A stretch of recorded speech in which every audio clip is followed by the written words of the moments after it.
encouragements for you all to make terrible decisions, as I am the GM. Ash has a crossbow bolt in her side, 0 dots in skirmish, and 0 dots in wreck. And I'm so excited to see this get even worse. So that's 1 vote for escalation. Skelly has 3 guns and all the ammo.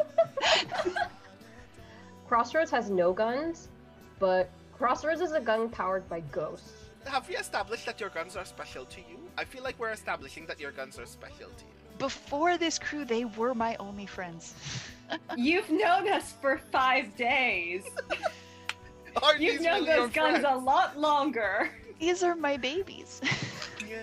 I just want to say, Rowan was starting to do this, and then he realizes to harvest, this doesn't help. Like, don't do that. This is not. No. This is Like, not don't do this. Like, doing this to an executioner? Yeah, that's not what you want. Like this, like we call that the go sign, you know? Like, yeah. Oh man. This theme's great. I will do a fortune roll. Notes. No thoughts. Head empty. 1! I rolled a 1! Yep.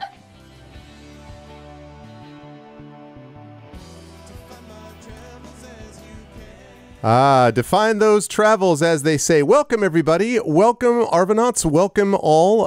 It is about 8:18 p.m. Eastern on June 17th, 2022, and it is my great pleasure to welcome everyone to the premiere of our new Speculate campaign, which will be running alongside of our campaign for Girl by Moonlight Fractal Spire. This is the premiere of Court of Blades, and I could not be more excited for it, and I am going to be passing it over to our esteemed GM in just a moment. Before I do that, though, I do want to just quickly remind folks about a couple of ways to support us here on the channel, and one particular thing that I've been talking up a lot and will talk up a lot more over the next 28 days or so. If you haven't already done so, please follow us here on the channel. If you haven't already done so, please also follow us on our podcast Speculate, and please consider supporting us on our Speculate Patreon. If you type in !Speculate into the chat, you'll be able to find the podcast, and you'll be able to support us and get a lot more content over there. The more support you give, the more we can provide you, so please consider doing that if you possibly can. In addition to following us on the channel here, also checking out the YouTube, !ArvTube, where we have playlists that are specific for the Speculate campaigns. That is always appreciated. And of course, our Discord channel for the channel, where you can hang out. Our Discord channel for the channel? Our Discord channel for the Arvanauts is !ArvCord, where you can hang out with the Arvanauts and with Speculate listeners in between streams. And of course, the website arvaneleron.com and/or, as I said, speculatesf.com. On the financial side, the only thing I want to focus on tonight, 2 things. First of all, of course, Speculate, which, as I said, is that Patreon that you can find at that !Speculate link. But in addition, I would point everyone to a few notes about publishing stuff. !Icarus, my Icarus graphic novel from Athos Arts. !Library, my Tales and Tomes from the Forbidden Library, my 5e adventure and source book from Alligator Alley Entertainment. And those 2 companies together are working on my Greyshade Kickstarter. My Greyshade Kickstarter launched a few days ago. It has been doing quite well. We are up now to $6,048, excuse me, 78 backers, so we're doing quite well, but we have a long way to go. Our funding goal is $25,000, so we got a lot more to do. So if you have not already done so and you're like, I wonder what this is all about, please and thank you if you go over and can check out the information about that Greyshade Kickstarter. Again, there's a lot of good elements to it, and in fact there are, I think, out of the 5 of us playing this evening, 4 people have had some direct connection to this particular project because of having been either a beta reader or an editor or a sensitivity reader on this project. So a lot of folks here are actually involved with this project as well. So it supports everybody. And yeah, if you're able to check that out, it would be great. And spreading the word with that hashtag that Prince Justin put in, #GrayAssassin, is very much appreciated as well. So far, so good on that. I'm probably going to mention it once or twice more because I'm really excited about it, and it's kind of important for us, so I apologize in advance for that. But with that said, we are ready to go, I believe. And so now I'm going to unmute myself and apologize unreservedly for having interrupted them because I couldn't hear them. Then I'm going to unmute them. And last but certainly not least, I'm going to head over to, and I have to say, this is a really, really lovely overlay you're about to see. And I will let Mike explain who did this overlay and some stuff that we've got. And Huzzah! There we go. And it is the overlay, and we are here. And it's my great pleasure to introduce you to the players and the GM, but specifically to the GM who's going to take over from here, one Mr. Michael R. Underwood. Mike, please take it away. Hello, everybody. I am very excited to be here. It has been long in the plotting to lead us to this very moment. Tonight, we are kicking off a new campaign with Speculate. We are going to be playing Court of Blades by a couple of Drakes, which is Sean and Navi Drake. This is a Forged in the Dark role-playing game of, let's see if I can remember everything off the top of my head, power politics, romantic skullduggery, and Renaissance or gunpowder diplomacy. It's got basically all of the things that I like. And so then I pitched it to these lovely people and they said, that sounds cool.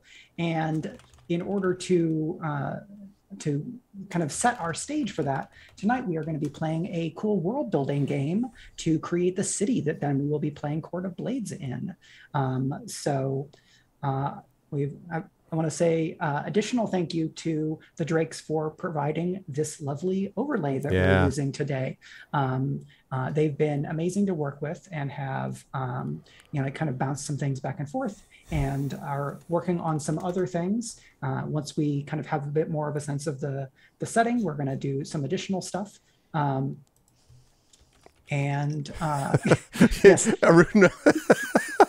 Yes, we have the clearly the villain of this piece is on the page already. We're going to be using a shared drawing app called Aggie.io, which will let us all basically draw on one canvas. And this is our test piece. This is Ronaldo, who's going to be the big bad of the season. Clearly the bad guy. Rudinell says from the Diary of a Wimpy Kid gone rogue, and we're like, yes, it's Diary of a Wimpy Kid bad guy. It's clearly. For those that don't know me, I'm Michael Underwood. Mike is fine everywhere but my byline. I am one of the 3 co-hosts of Speculate, along with Greg Wilson and Brandon O'Brien, who are both joining me on this game. My latest release is actually my debut, but again, I have re-released Geekomancy, which is a geeky urban fantasy. It is now also available in paperback in all of your stores.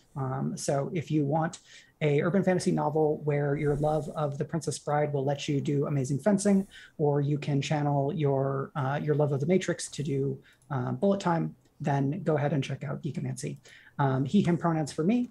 And now I'm going to invite the other players to introduce themselves to folks who are watching if they don't already know them. And we're going to start, if that's all right, with Marie. Hi, thank you, Mike, and thank you for inviting me to be a part of this fun game. I'm looking forward to it. My name is Marie Bilodeau. I am in Ottawa, Canada, up north, based. What am I now?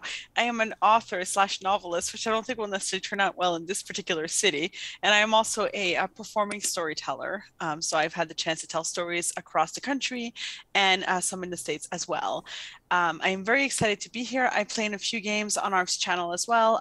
Like on tomorrow night, I'll be here for Ebron with Greg as the DM and Jennifer Brozak, John Halfers, and Trendane Sparks. So that's a lot of fun. And on Monday, I'll be here for Bag of Giving as well. I'm just here all the time for the next few days. Like, this is actually my channel. It's a takeover. Thank you, Greg. It's a long play. It's a long play. So that's me. Thank you. Pronouns she, her, and yay. I'm good. If we're going in the order in the chat, hi, I'm Premee Mohamed. My pronouns are she, her. I am based in Edmonton, Alberta, so it's quite early for me, which is good.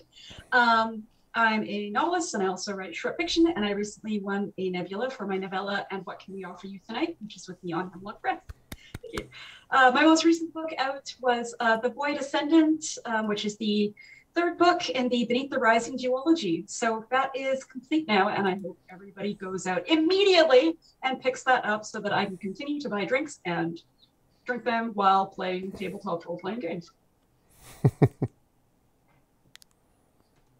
Hello, everyone. My name is Brandon O'Brien. My pronouns are he, him, or they, them. I am a poet, writer, and game designer from Trinidad and Tobago. I am also one of the members of the Speculate crew alongside Gregory Wilson and Michael Underwood. So I am also, like Marie, almost always here all the time. I also am the GM and the game designer of Soundclash, and you can find out more about Soundclash on Sunday on this channel. We have yet another session of Soundclash The Clampdown. And I'm also the author of this poetry collection, Can You Sign My Tentacle? Which is out now if you want to check it out. Its 1-year anniversary is coming up very, very soon, so I'd like very much if you got a copy of the thing. Oh my gosh, I can't believe. Okay, wow, what is time? Amazing. Exactly. This book came out in August last year, wow. And I forgot. And I'm like, time this year has been so weird. But yes, if you want to get a copy of this thing. So hi everyone. I'm those watching my channel hopefully know me already, but my official Twitch name is Gregory Wilson. I am an author of speculative fiction. I run this Twitch TV channel focused on story and narrative under the moniker Arvanelleron, and I am the very happy to be the co-host on Speculate along with Brandon and Mike. Pronouns are he, him for me. I am extremely excited about this because, as I was talking about in the green room before, I love political intrigue-oriented games, although I was not clear to me that I was going to have to play Pictionary to get to my awesome political intrigue game, because I'm terrible as a drawer, but I'll do the best I can. Yeah, Grey Shade is very much itself a book that involves a fair bit of intrigue in it and is modeled loosely after Renaissance 15th century Venice. So I'm very excited to see how we build our city and what our sewer poet guild is going to look like. You don't understand that reference, just trust me, it was a good one. I mean, some of the stuff we may have to, it may be too good to not use. So tonight we are going to be playing, this is not an actual official paperback version of this game, this is me printing it out. We're going to be playing a game called Ex Novo. And this is a city building game to generate playable settlements for use in other creative endeavors. Designed for 1 to 4 players. We're going to do 5 with a playtime of about 2 hours. It will probably take us longer. It's created by Martin Nerurkar and Konstantinos Dimopoulos under the imprint Shark Bomb Games. So thank you so much to Martin and Konstantinos for this game that I'm really excited to play. So the way that this is going to work is we are going to collaboratively create a city using this shared drawing app, which may provide some challenges for Greg in the overlay capture as we. Oh, I thought you meant as a drawer, because that's true. Yeah, okay. as we move around here, just because the canvas we're going to use is going to be pretty big, yeah. But ultimately we're going to end up with a city map that I will either redraw or we will commission someone to redraw so that we have a cool reference for our game. Since Court of Blades has a official setting, which is beautiful and wonderful, and it has a lovely city map, which is very inspiring. So I'd love to get a cool city map for us. But for now, we're going to make the bones and the components and the spices and the seasoning and the herbs, all of the component bits that will create the wonderful stew that will be our city for Court of Blades. I'm going to give a quick overview of what this is going to be like playing Ex Novo. I've never played the game before. I've read through this book several times. I've looked a little bit about some actual plays, and I played stuff like The Quiet Year. The Buried in Ceremony is the imprint name, sorry. So we start with a brief discussion phase. Here, each player shares their assumptions and expectations. In this phase, you will also determine the final size and age of the city. This is kind of almost like a session 0 for the world building. What kind of city are we doing? What kind of setting are we doing? High fantasy, low fantasy, and then we talk about a couple other things. We're going to have a founding phase where we set the basics of the settlement, such as its purpose or surrounding terrain. We follow the predefined sequence of turns. We will end up with an interesting starting situation, is the promise from Ex Novo. Then we will enter the development phase, which is the bulk of the game. This is where the exciting history of your game is played out and its shape evolves. The number of times this phase is repeated depends on the age of the settlement. So you can do a younger settlement that it will not take as many turns. We're going to do a slightly older one, which gives us more options for kind of smushing together all of these different events that we're going to be creating together. During the development phase, the settlement may grow, transform, or even shrink. And the last thing we're going to do is the final phase, is the topping out phase, where we take a few quick turns to wrap up the development and tie off all loose ends. Most turns, both during the founding and development phase, the active player is going to determine a result on a table. So we will need to roll some dice. I suppose we can use a web thing because I didn't set up a Roll20, or I can just roll dice for folks depending on what we feel like. We'll roll dice and then look at a table. This usually means you get to add some feature or element to the city or its surroundings by drawing it on the map. So we have this shared map that we all have access to, and using Agidai.io, basically there's a bunch of layers, and I'm going to try and help us so that we arrange the way that the layers are done so that when we make certain types of marks on the map, we can leave them on one layer and then let that layer be and not interrupt it or change it unless we really need to, because there's a few different effectively layers worth of stuff that we're going to do in this game, which is pretty fun. Does anybody have questions about this stuff so far, this kind of play overview? Okay. I feel good about all of it. Does anybody have strong feelings about using like an online dice roller, dice in person, or something else?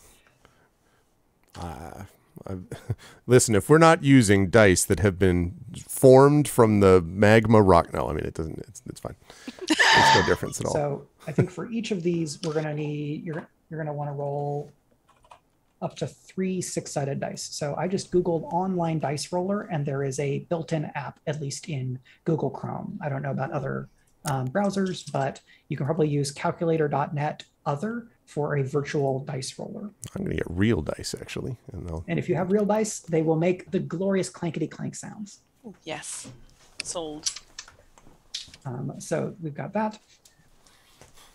Yep, we've got the dice. So this game kind of calls for tokens. And I think instead of tokens, I'm going to basically just put little things on the map on a different layer.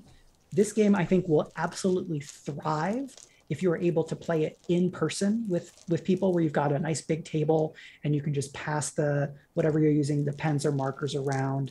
We're going to do our best with this, but I will beg everyone who is watching's indulgence for our internet art skills, which may not be up to the snuff of professional artists. We are enthusiasts. We are professional storytellers. And we will storytellers. Yes, we will do our very best. I would like to believe that part of the joy that the audience is getting is that we are not good artists. I know, exactly. I think that's a very good framing, Brandon. It's the important message here. Oh man. So yeah, the first thing in the discussion phase is setting assumptions. So basically, this can be: are we doing a fantasy city? Are we doing a space station in science fiction? Are we going to do grimdark? Are we going to do epic fantasy? That kind of stuff. We've talked a little bit as a group ahead of time, and I will mention some of the things that were suggested as possibilities, but let us not instantly assume that they are written in stone, even though we have some fun ideas that go with them, because I want to make sure that we all get to kind of come at this on even footing in getting input.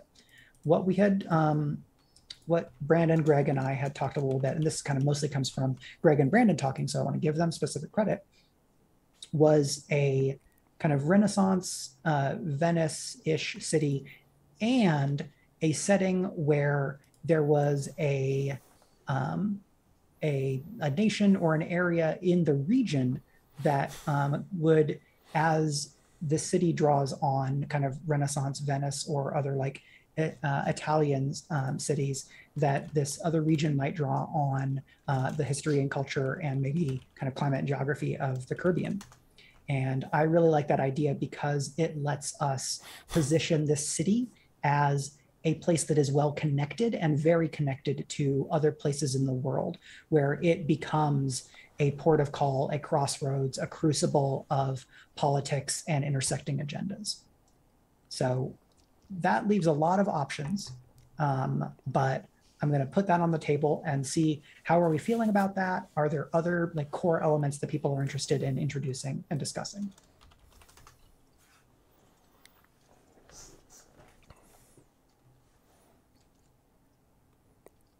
I want to hear what Marie and Premee have to say because Brandon and I talked this through already some. So, we'll come back in at some point.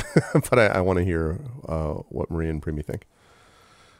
I'm super excited and surprised, I guess, a little to hear about the Caribbean setting because clearly I haven't been paying close attention to the emails or my 3 remaining brain cells have been killed by the pandemic, one or the two.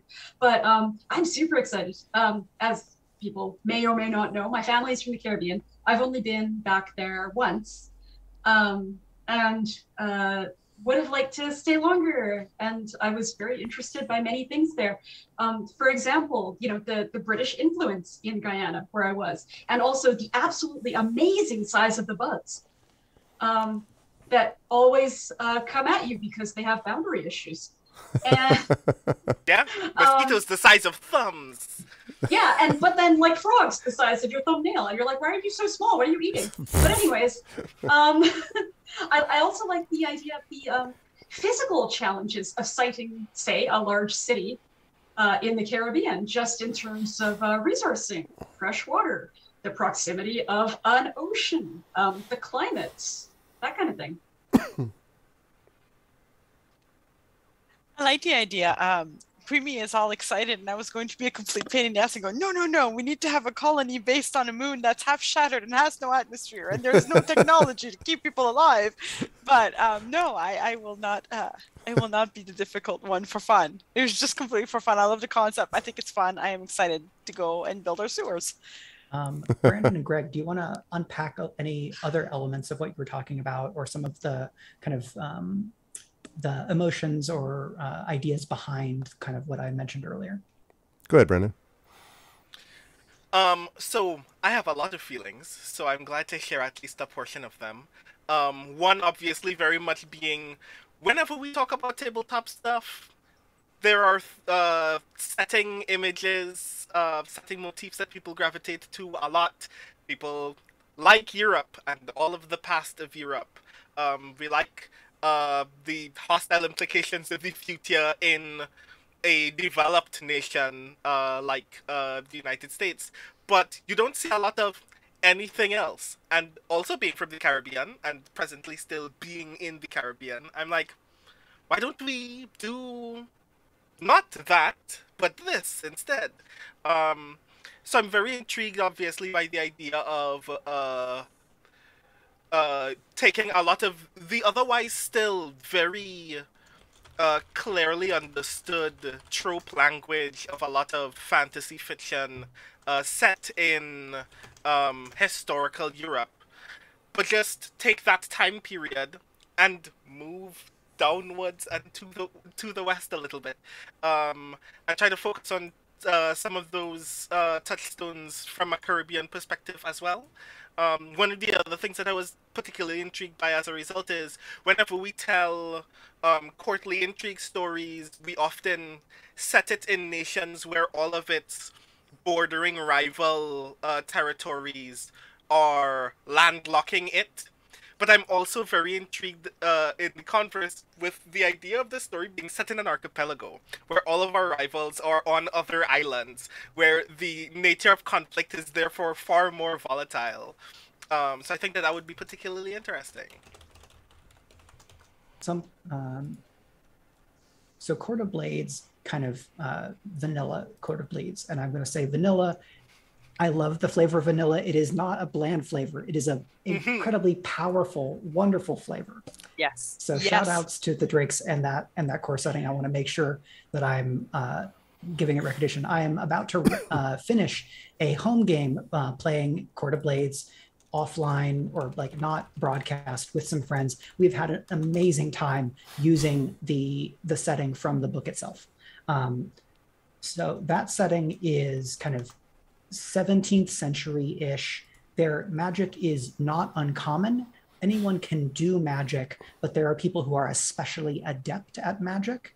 It is a game of 6 warring families that represent the kind of the most powerful, a set of factions that vie for kind of recognition as the premier house of the city. And this is a city that used to be part of a great empire that's like sort of Roman Empire-ish, but the city was the home of rebellion against this empire. So when those shackles were thrown off, some of the people who were chief among the efforts to do so were from this city. That is one way of doing Court of Blades. I think mechanically, I would love us to still get to the point where we have a city with about 6 major factions that are kind of the top contenders for control, where there are other factions around them who are still active in that city. The question is, do we want, how do we want to scope the question of archipelago and or island? Do we have a city that encompasses a whole island? Do we have a city that plays out over several smaller islands? Do we have a city that is like a port city, but is not a part of the archipelago, but then its neighbors include an archipelago where the cultural influence and economic and political relationships are very important, so that we have these cool neighbors, but we're still using a city that is more like an Italian Renaissance city. I think we can go any of those directions or somewhere else. I mean, my thought about that is I love the idea of a city that is large enough to encompass multiple islands, and there are several reasons for that. Number one, geographically, it establishes a certain way that factions could naturally cohere. You know, that there are the different areas where they would, gravitate, to which they would gravitate. So that would be one thing. The second thing is that it would provide different architectural challenges for things, and I thought that could be handled either through the use of magic or through a system of essentially locks. I talked about how my inspiration for some of this was Renaissance Venice. Canals and locks were obviously a big part of the way that they managed things, and that became, the canal system is hugely part of Venice, not just physically, but psychologically, right? The city, I think, is driven a lot by the idea that there is a certain flow of information, but that's often narrowly directed, this information. And, I'm not being hyperbolic about it. Like, I literally think it sort of infused the mindset of many of the individuals in Venice, even ones from different factions. So doing that, but in an archipelago setting where it's a big sprawling city that's, and obviously how many cities do we know or live in ourselves that are bridge based, with multiple bridges that cross over or whatever. So I think it would be really cool to have a big city on a lot of islands myself, but that's just my feeling. I don't know. That sounds really cool visually, and I think would be fun to play. My thought was kind of more, I guess, traditional, which was that it would be a larger city on one of the larger islands, and what they would be controlling was the harbor. Because if we've got all these families vying for power, probably what they don't just want is power, but money.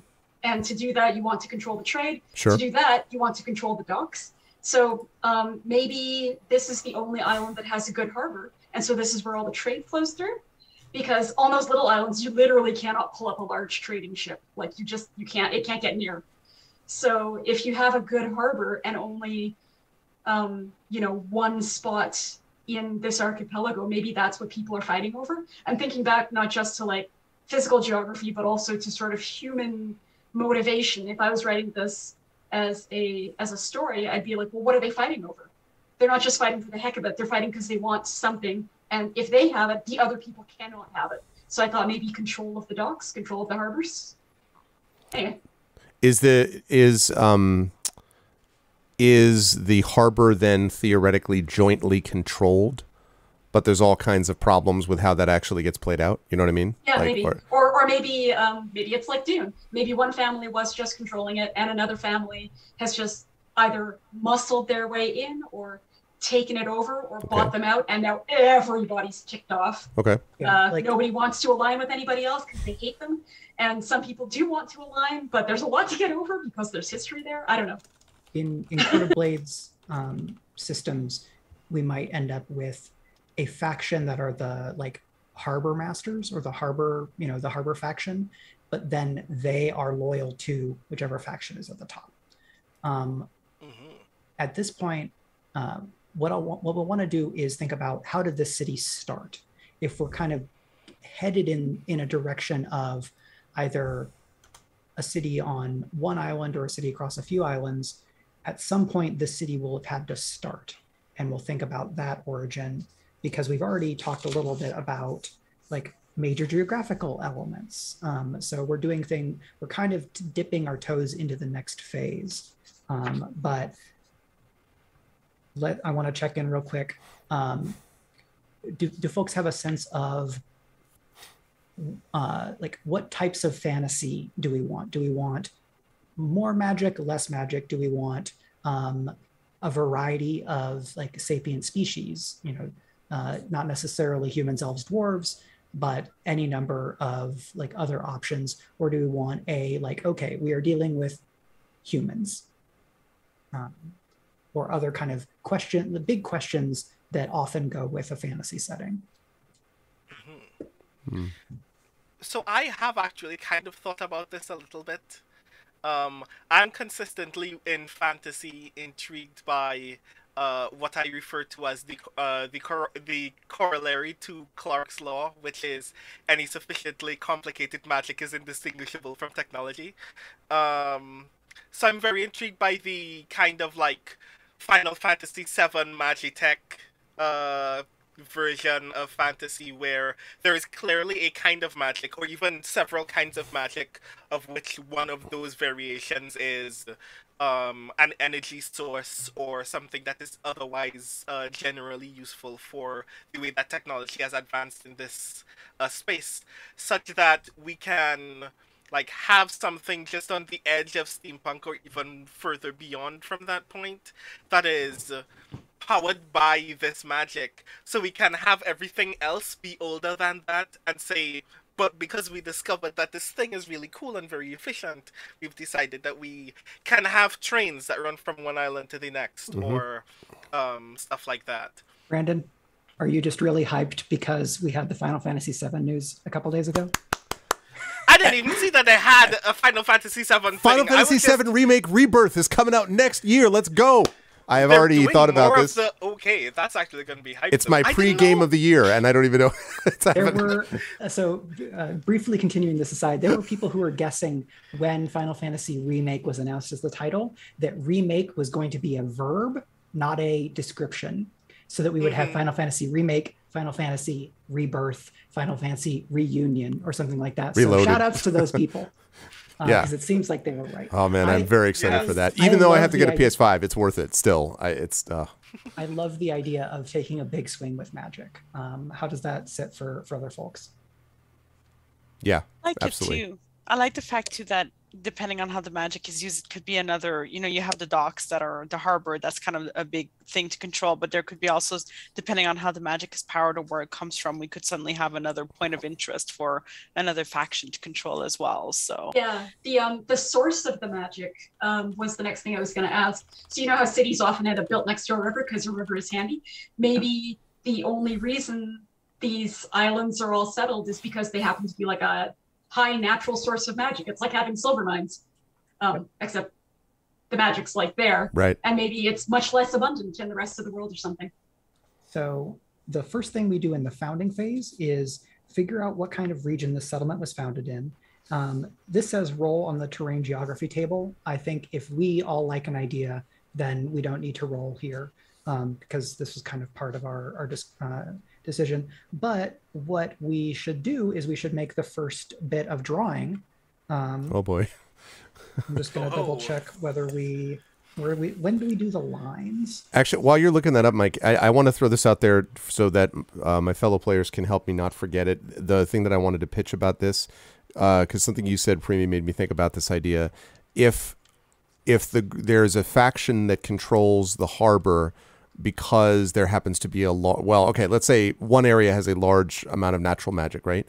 What if another faction is more capable, theoretically, either through training or conditions or something, of actually using the magic, but it's not in that same geographical place. So you have this uneasy tension where they have all the source of it, but you need to go to these folks who don't live there necessarily, or at least that's not where they're from originally, so that they can do, you know what I mean? Like something like that. I love the idea of like the tension, the awkwardness of that, the idea that, well, you guys want something and we want something. Maybe we can come to a deal. Yeah. And then all the double crossing and the bargaining and the negotiating That's and it. the grudges and the vendettas. That's it. The magic must flow, right? Yeah, I don't know where that fits in on this, but I just wanted to say it before I forgot it. So, Yep. So, looking at the example of play, we do want to put the guidelines in. So I'm looking for where in the book it actually tells us. So basically, we do cross hatching. So I'm going to go to a layer here. I have control of layer 2. I'm going to go to black. I'm going to do it below Ronaldo real quick. Let's do this. So I forgot he has a name. Ronaldo. So the kind of this beneath Ronaldo is an example of how you might cut up the map. I can zoom out. This would be like guidelines. And then we would draw elements on another layer. So it's like, oh, okay, is this little triangle down here, is that like a smaller island? Or is it, oh, okay, is this like a major plaza or something? And then we kind of figure those elements out because we've got the guidelines, and then we add things inside them. So hypothetically, let's say somebody, perhaps the person running production here, was trying to move a map and accidentally drew a blue line for no reason. How would that hypothetical person erase said line? You could do Control Z, or you could go up to I got it. Just Control C. Never mind, chat. I meant to do all of that at all, not at least. It's very funny. When I was reading the book earlier, figuring out when to do the cross hatching was very easy, and now I'm looking through it again, and it's not easy. Because in the sequence of play, I know that one of the other things that's supposed to happen in the discussion phase is discussing the target size of the city, at which point the table that you go to tells you how many lines you will end up, how many of the like base lines that you will end up drawing to begin the process of creating the map. It's true. So maybe that's where we should move at this point. Yep. So the scale size table, great. So we can go from village, a small hamlet where everyone knows each other, all the way up to metropolis, a giant city of global fame, large enough to last ages. I was thinking we are likely to want to target either large city or metropolis. Large city is big enough to be the capital of a nation and to hold at least one university. Like large. So are we leaning large or metropolis? I would say... Oh, go ahead, Brent. Sorry. I am inclined to say large. I like Metropolis. I like Metropolis a lot, but Metropolis sounds like it's too huge at this point for some of the other stuff that we had discussed. Metropelago. Yeah, and I think... I would also like a city of a size where people can unintentionally run into each other. If they right area and just for extra awkwardness, which I love. Yeah, large but not a metropolis then. Like right, So we're not looking at like a London analog or a like Hong Kong analog. We're looking at I get Venice is probably a large city within a Renaissance context rather than metropolis. Yes, that would be the case. Okay. So for large city, we split the map with 13 lines, and then I'm going to make a note that we have 18 citizen tokens. So Archipelagopolis, yes, we would know. So this is where we should start drawing. So if the folks who gave us Ronaldo can send Ronaldo on their way for now. Oh, good. Nice. Hey, we already defeated the villain, chat. We're good to go. Oh, I think I have to get rid of this, don't I? All right. So where's the... Never mind. I found it. You can just grab it and delete. What? I can? Well, you could, but keep going. You're doing great. God damn it! My word. So the game encourages us to have the person who select the person who will go first by asking who most recently discovered something new and interesting about the city where they live.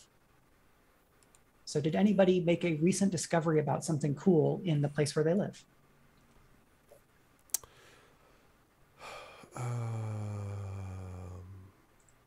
I haven't left my home in 2 years. I don't think I have. I just wait a minute. I just discovered literally that we apparently have a funicular in the river valley, and then I had to go Google what the hell a funicular was. That works for me. So, Premee, why do we have a funicular? Because it's fun to say. What? That's not an economic argument. It's a thing that carries you down into the river valley and then carries you back up. There's one in Quebec City too, except we call it a funiculaire. So I guess they built it and then it broke, and I only just found out about it because it broke. Anyways. Wow. So, Premee, I'm going to abandon layer number 1, and I'll ask you to claim it. And basically, we're going to pass off layer number 1 so that we can put these guidelines on the very, very bottom. Okay. So how do I claim it? Because it's still saying I'm on layer 9. I'm going to leave layer. If you click on layer 1 now, you should be able to claim that layer. Nothing's happening. Interesting. This is my layer. So right click on layer 1. Okay. And then own layer? Yes. Okay, there we go. Hey, So we have a kind of wider than it is tall kind of play space. So I would say make a line across a big chunk of the space, and then we're just each going to make lines, and they're going to divide things up in interesting ways. Do they have to be straight lines? Absolutely not. Okay. Let's try to have everything be in black or as close to it as possible. Okie doke. There. Fabulous. I'm sure this will cause no complications in a very good way. So then you should abandon the layer, and then someone will go next. Let us create a turn order.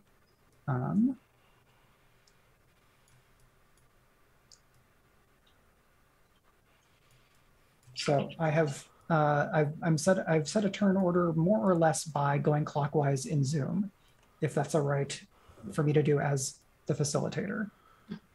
So Marie will be next. Okay, so I'll leave my layer. Oh, I can't get on layer 1 though. If you right click onto layer 1, you should be able to claim it. I am on it. Ready layer 1. Okay, so what do you want me to do exactly right here in there. the simplest terms? Draw a line across this space. It does not have to intersect the line that already exists, but it should be long enough that it covers, I would say, like a third-ish of the screen in one direction or another. Does it have to be made in black? Let's try to do all these lines in black. Yes. Thank you. That's... Okay. Oh, I'm moving the whole thing. Hang on, I got this. How do I do? Oh, I got it. Pen. Yeah. Good. Lovely. Whew, that was stressful. I've left a layer already. You can't make me do it again. So next is Greg. All right. So, and which layer is this that we're working using? on layer 1. So right click on layer 1 and you should be able to own it. Okay. Right click on layer 1. Own layer. I own this layer. All right. Oh boy. God, see, I already knew it. It was not blue. It was blue, not black. How do I? Oh, I see it. Okay, go there. I got it. I got you. I got it. All right. All right. So that is 1, 2, 3.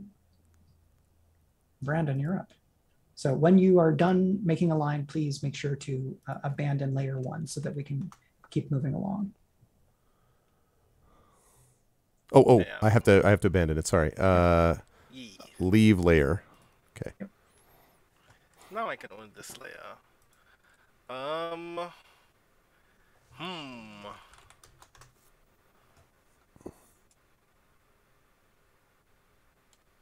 Cool. That's cool, I guess.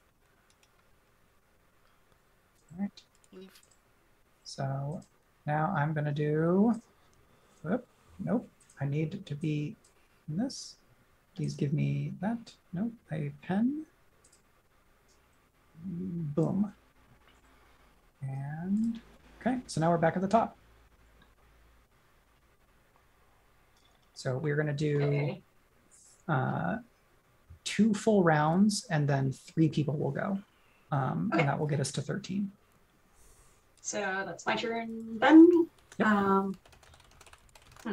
Jealous of that extremely straight line. No.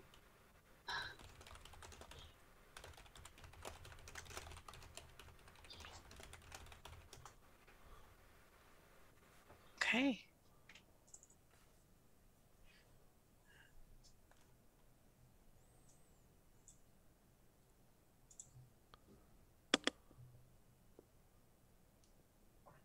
All right. Yeah. Okay. It's like Jenga. Really, it just is like, yeah. I don't even know what I'm trying to set up. So I think we are well on our way to having what looks like a very complicated city. So city planners not everybody is into orthogonal planning. They didn't develop orthogonal planning for ages. Or into planning at all, or anything. They're in funicular planning. That's what they're into. This is organic development of a city. And I think if I'm remembering correctly from the example, yeah, so if we get to like this, the whole page is not necessarily the city. So the city may be just a part of this. Okay. So yeah, great. This is just one district. It's the one they all abandoned. And we're like, what the hell with this? We're just like, this is not functional. They left this one for the poets, and the poets didn't even want to live in it. that's the Dada district, and we'd like you to stay away. I've lost track of who's going. I got to abandon my. Sorry. I got to abandon my. Leave the layer. My apologies. Brandon should be up.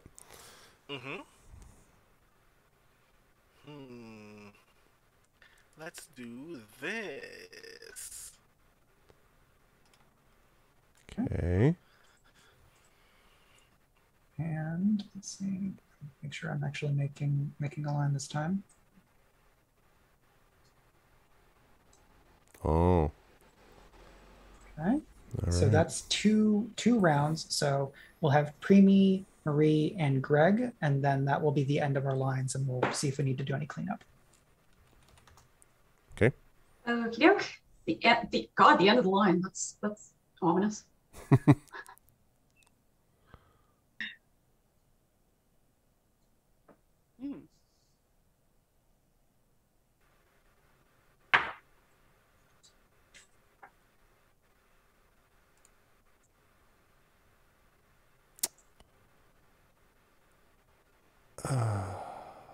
So it would go like that. Own it. Suddenly I have 9th grade calculus. Help me. Okay. Leave layer. Okay, so that's 13. Chat, this is a real world, by the way, representation of Chicago. Just want you to know that we have created Chicago. This is actually, if you zoom out and you adjust layers on Google Maps, this is what you will see. So the next thing that we're encouraged to do is we figured out major geography. I think now that we have our lines, we can go to layer 2. And does somebody feel like drawing kind of either the island or one of the islands of our city? And since this is on layer 2, it will not mess with these lines. If these lines can then chop that island up into some parts, that may be handy. But we'll see what we end up doing with some of these guidelines. I do feel like as a matter of obligation, it should unfortunately be me. Yep. Totally agree. Yep. I only live near the ocean. Oh God. I am only theoretically mentally comfortable with the fact that I do not need to be good at drawing for this to work. But it's still affecting me somehow. Is someone on layer 2? I know I left this time. No, I have now left it for you. Okay. What do I want to do here? Because in my brain, I know what the island of Trinidad looks like, and it's particularly oblong, so I want to go for something that looks weird. Go for an octopus shape. I'm kidding. Oh Follow your God! drawing. Great. That means you have trusted me to remember what an octopus looks like when I touch this mouse, and I have suddenly forgotten. Remember it plus draw it. It's tall order. Oop. Let's actually not. How do I undo? Control Z is what I learned recently. Aha. Let's pick another color. Just out of nowhere. Let's pick, I don't know, this weird lilac-y thing.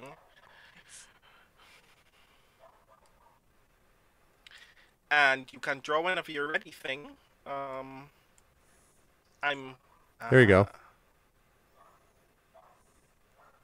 And I'm sorry, and this what is being made right here? This is a major geographical element.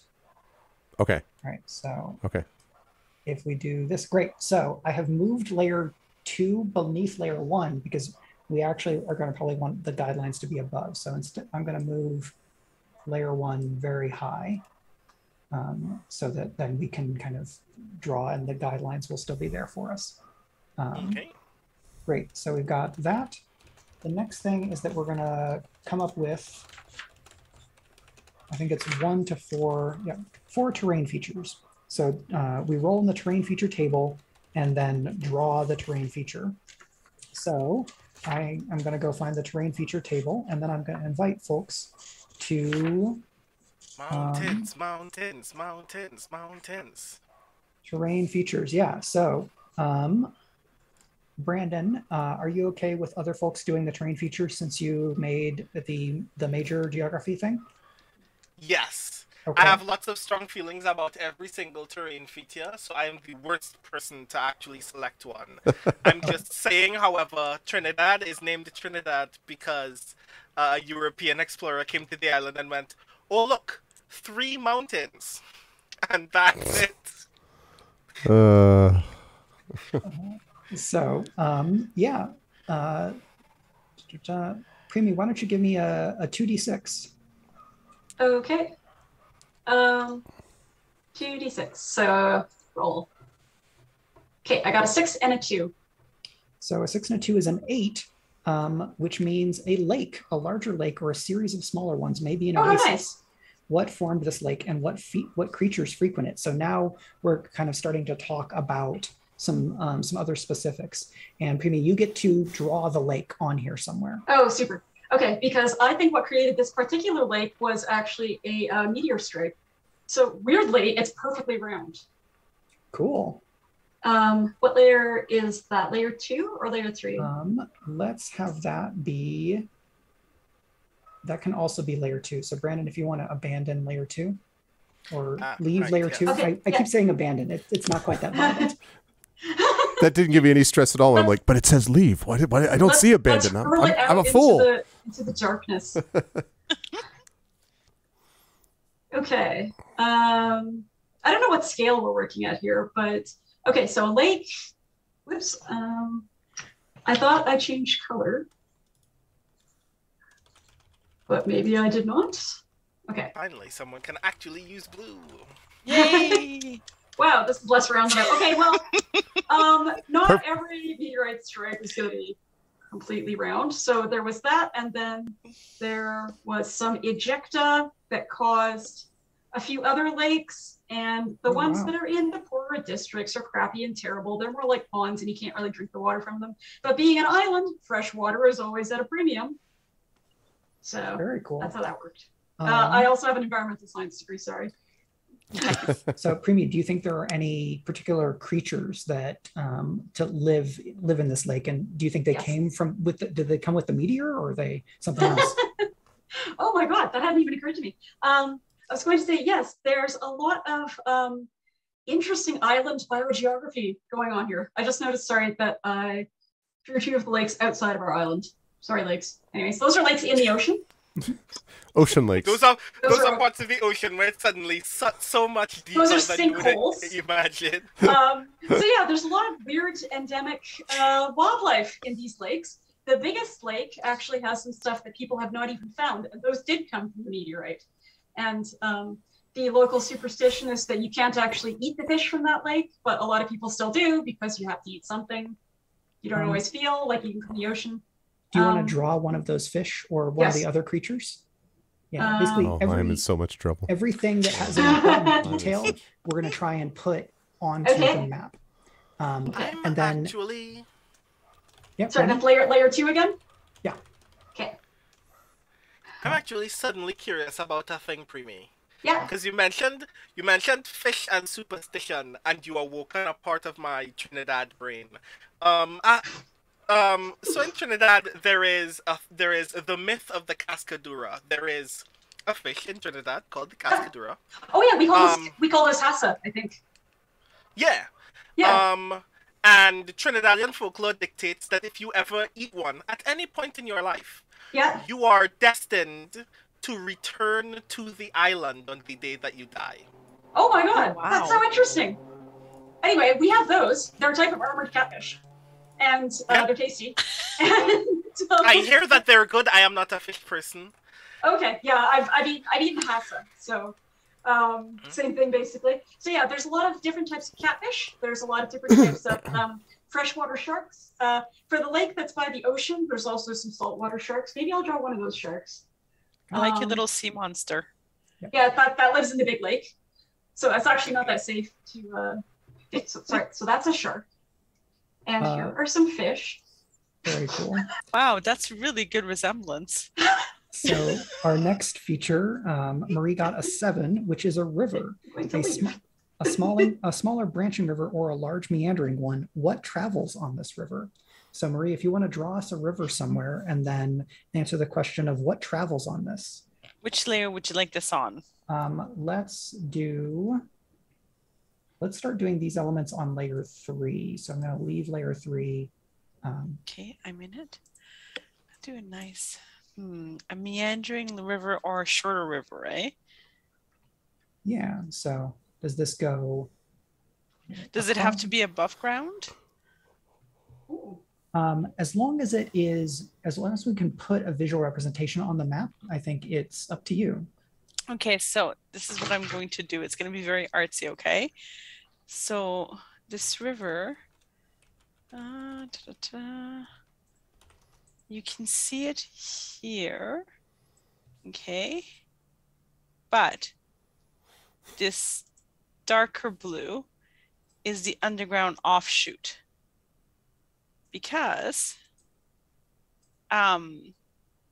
the little serpent here that Premee nicely drew has to have a little home where it can go. I don't want to assume gender of the sea creature you've drawn, where it can go and have a little hidey place there. And there's also a lot of trade that happens there. So because you can have access to the underground areas where there's a lot of legends about different things that are there.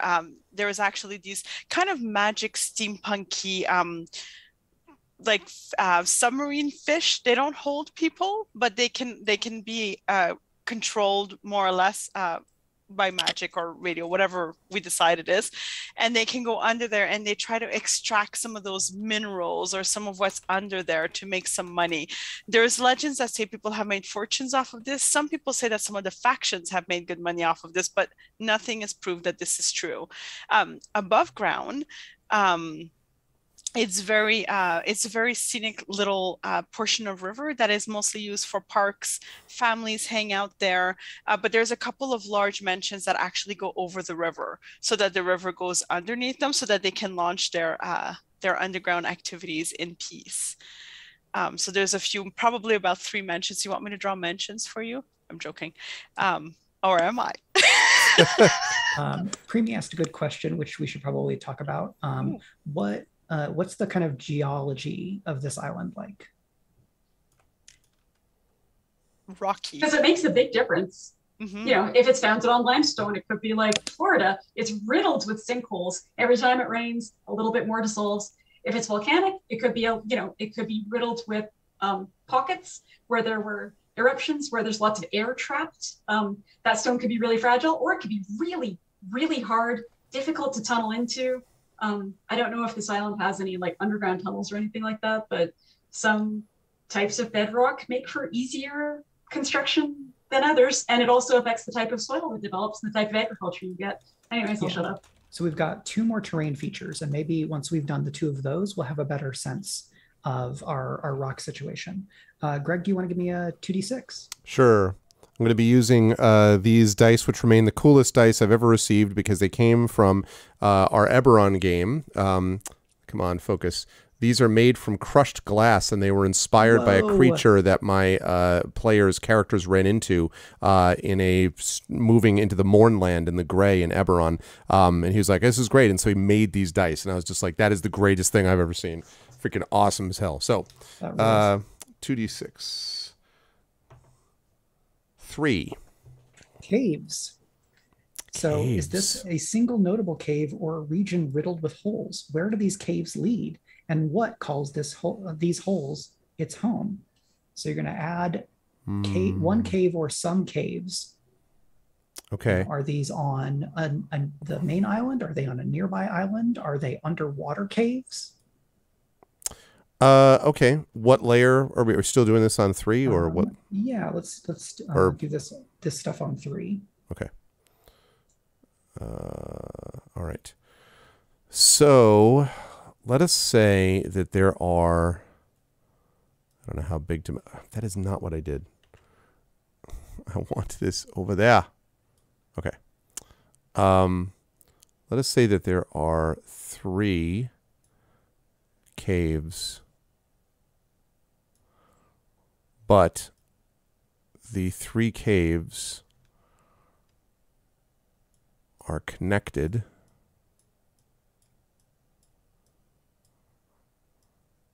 by sentient made tunnels. So, and they're ancient, so no one really knows where or how they were built, but they were not naturally existing. The caves were naturally existing, but the connection between the 3 of them, which make this triangle shape, were not naturally existing, and no one knows what the implications of them are. But there are suggestions that when someone falls afoul of the law or of certain courtly niceties and the transgression is extreme enough, sometimes people will depart before they can face punishment by the state, and they will then, it is said, gone to the tunnels. And that means that they have either purposely or maybe been forced down, who knows, into one of these caves where they exist from there. Cool. And I'm going to do the last one. I have rolled a 4, which is mountains. Mountains. Yeah, there you go. So we are going to have, let's see. Make sure you make 3 of them. Just the authentic. Shut up, so, all right? Greg, if you can leave layer 3. Oh, yes. Sorry. I will grab it and then leave layer 3. Okay. It's a little worrisome how close leave is to delete layer, by the way. I'm just like very cautious, like don't touch the. Hopefully that's something where we could do undo and it would work. I hope so. Brandon, would you like there to be 3 mountains? Oh God. You are not beholden to the same logic as the one Spanish explorer who decided that was the only thing that mattered about our island in the 1600s or whatever. I just wanted to make sure I was not misreading your earlier comment. So all that matters to me is that there are mountains and that the mountains are culturally significant, even if for no other reason than because they exist in a unique pattern. So I think that we've got 3 mountains And interestingly, they kind of make a counter triangle to these caves here. So this entry says, a lone mountain or a small mountain range. What riches do these mountains hold, and how do they punish the careless? So let's see, what riches? I think, what if there are like just super productive fruiting forests on these mountains? So we have, I'm gonna put, let's see, can I get a smaller nib on my, maybe I'll just do a little pencil, smaller. I think you can reduce the pixel size of whatever you're drawing with. Yes, I can. That's a great idea. Thank you. So I'm gonna do little trees. So you'll see how bad at art I am. So we've got little trees. We've got trees on little trees. Bob Ross has joined us. Happy little trees. Happy little trees. Little trees. No mistakes, just happy accidents. So yeah, like these fruits are, or the trees are very abundant with fruit, but I think there is a point, there's kind of a line. The fruit, it gets more and more nutritious, but there is a point at which it starts becoming hallucinatory. That's exactly what I was thinking. I dig this a lot. And I would say maybe local folklore suggests that that hallucination is actually just opening you up to a world of the numinous. Mm-hmm. I imagine as a result that a lot of people go up these mountains on a regular basis and go, I'm going specifically to have a spiritual experience. Oh no, I'm having a spiritual experience and now I don't know how to come down this mountain. Yep. So given that we have some caves with underground tunnels, we have a few mountains, we've got a lake derived from a meteor impact and a few other lakes, and then we've got this underground and overground river. What makes sense for our kind of major geological situation here? I know very little about geology, so I defer.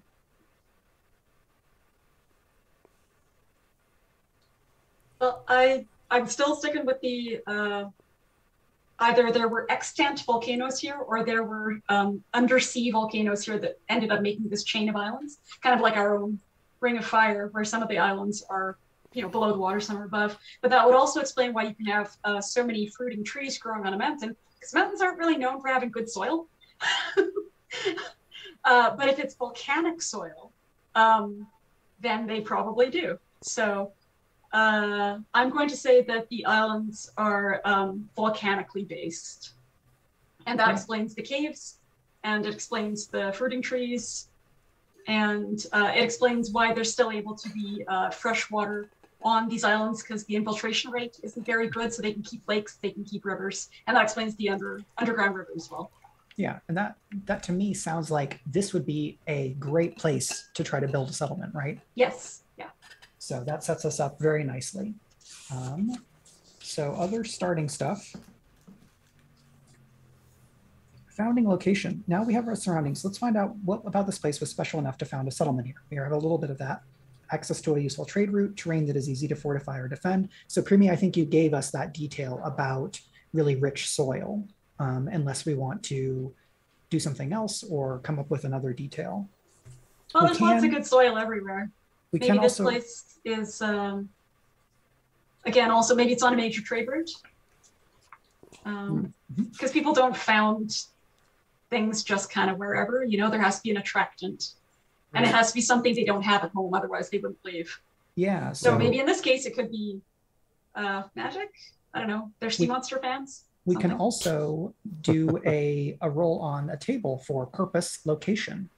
Brandon, if you want to give us a 2d6. Okay. 2d6 has borne out a 7. A 7. So this is congruent. Abundant edible plants. Good soil, great weather, or the boon of the gods. So the dice agree. Why is food so abundant here? And who or what did the settlers have to push back to claim this place? So add a resource, put 2 power tokens on it. So now we're into the like mechanicsy parts. So yeah, this is your decision, Brandon. I am intrigued by several things. First of all, the idea of abundant cash crops on an island is like, wow, history has suddenly entered the chat. I'm particularly curious whether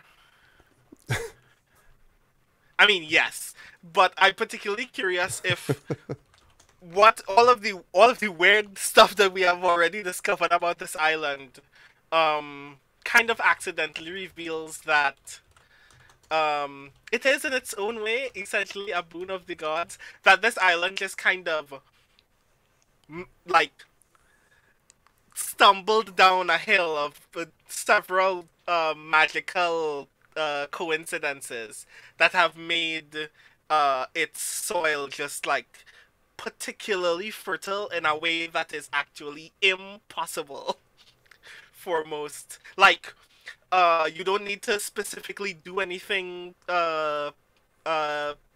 like effectively detailed to the soil in order for it to be fertile throughout the year in like tremendous abundance.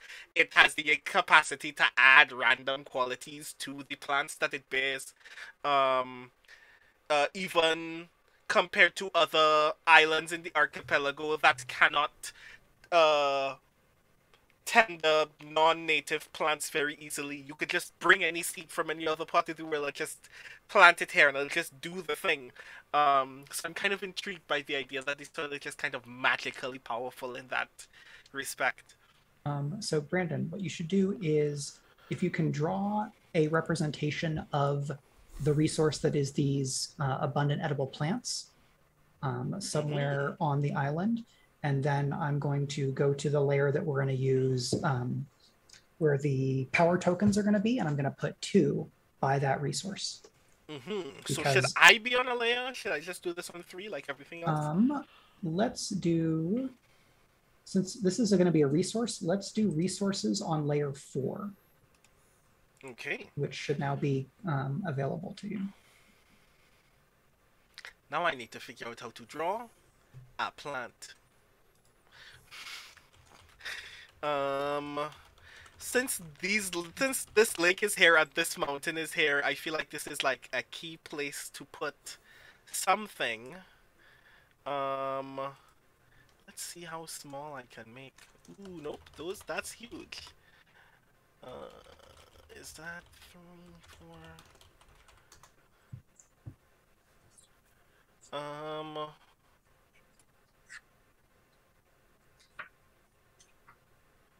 That is not a leaf, but I'm gonna pretend that it is a leaf. For the purposes of getting past the fact that I can't draw.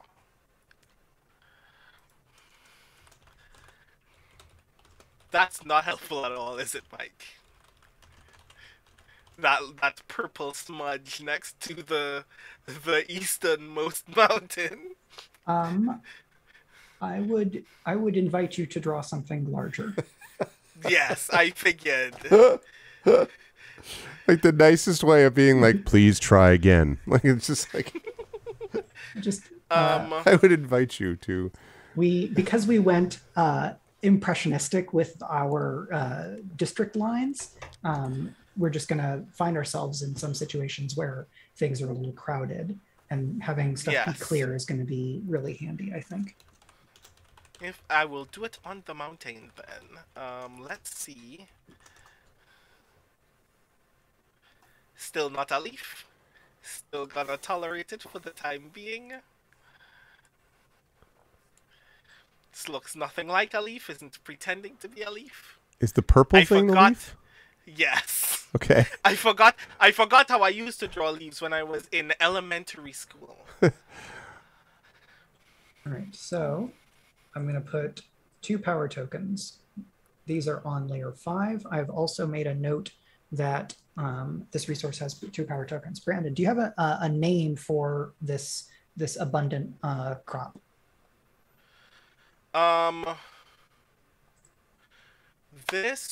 Okay, so the most populous crop itself on this island is something that bears sugar, but not cane and not beets. What weird thing do I want to say makes sugar on this island?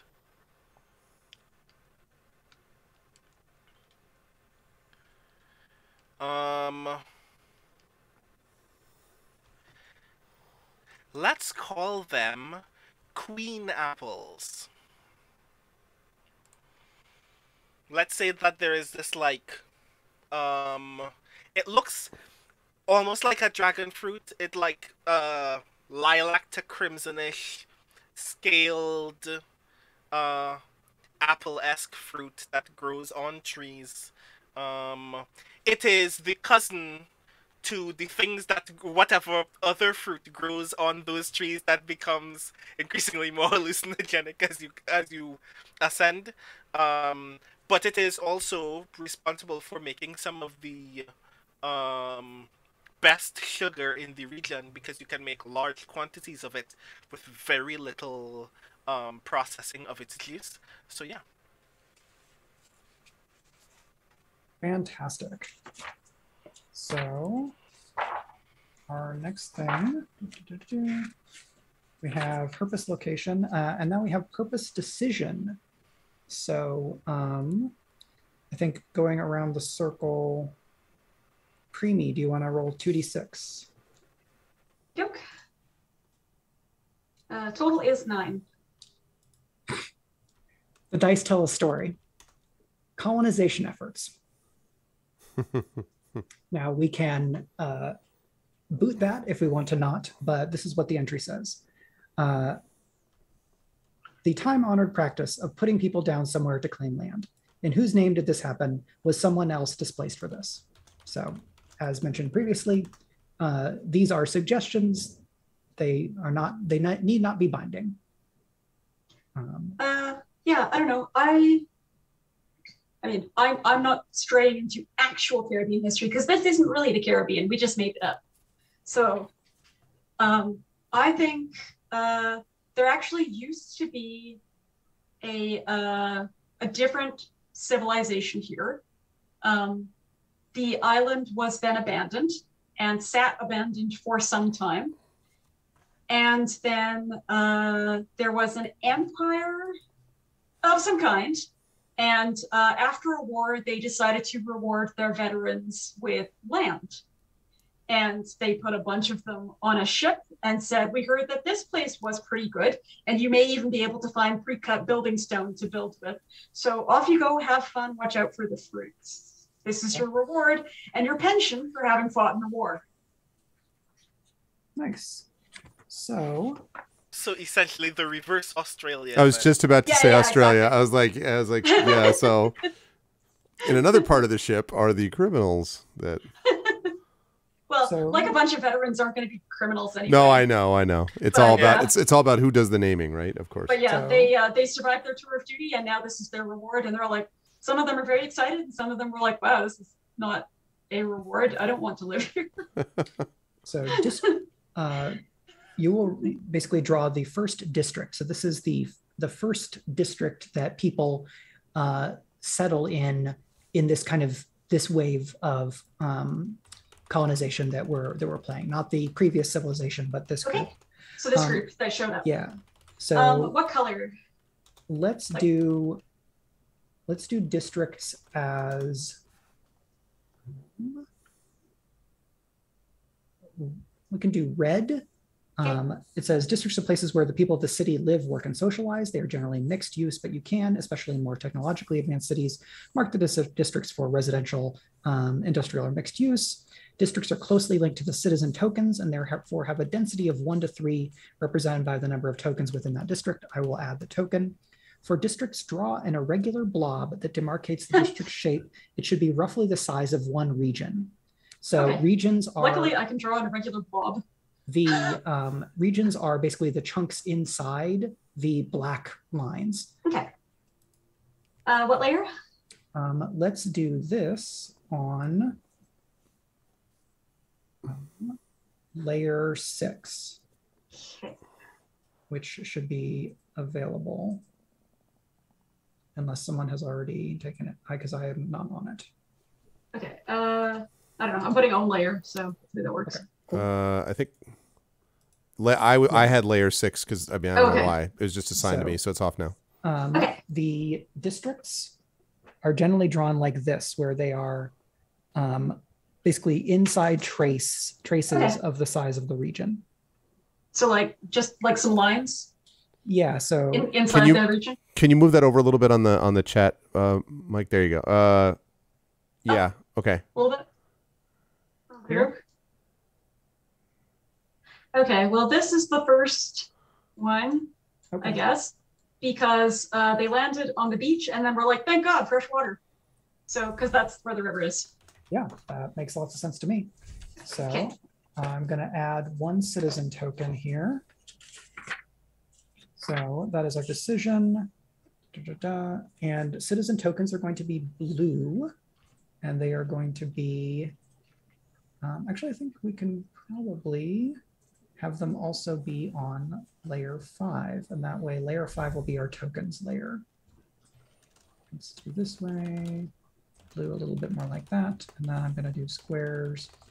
So there, nope, I need this to be, I guess I need this to be here, so that this can go. So that's 1 citizen token, is that little blue token on layer 5.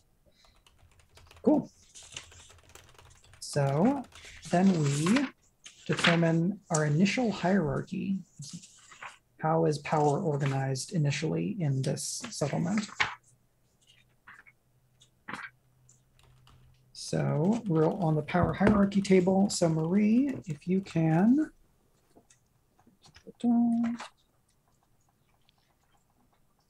Should be another 2d6. Yes, 1d6. 1d6? Yes, 1d6. It will. 5. A 5 is a ruling caste. And the text says, by God's grace, by birth or by blood, some are just destined to rule. What makes these people special? And how do they enforce this hierarchy? And of course, the special is sometimes just, you're the one with swords. That's fair. I thought it was pronounced cast my entire life. I did is cast. Yeah. Oh, okay. So how are these people selected then? How is that? Yeah, like, is this like some quality or characterization has put these people in charge? Okay, I'm looking at our map. You see, and it asks you to draw the route that led here. So, I guess for our sake, it's going to be, how did they come to this island? Okay. And that kind of just gives us a vague sense of where another chunk of people are. Okay, so so these people then didn't necessarily come at the same time as the original colonizers, so to speak. They are the initial hierarchy, so they would have come close to that initial time, if not at the exact same time. All right, initially, because they were veterans. Right. You'd think that because they were veterans that they would have followed kind of the title order that they had in the army, but soldiers, especially retired soldiers who've seen a lot of things, have a long memory. And although some people try to enforce, generals and colonels try to enforce that the order be followed from the titles, there were some cowardice and there were some questions about those who did not walk up to the front of the battle on those old battlefields where they'd returned from.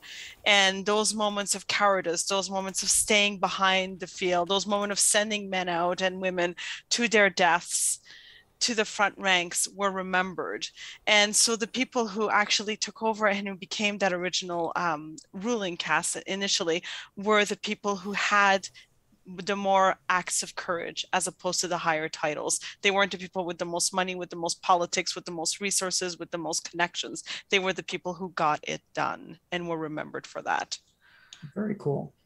So yeah, if you want to draw basically just either a dotted line to or some gesture that indicates where people came to this island from in this initial settlement. Okay. I feel like I'm going to be close to the district that was marked off. Yeah, that makes sense. So I'm going to say that they I'm going to make a little green. Does that work? A little green X here? That's not an X.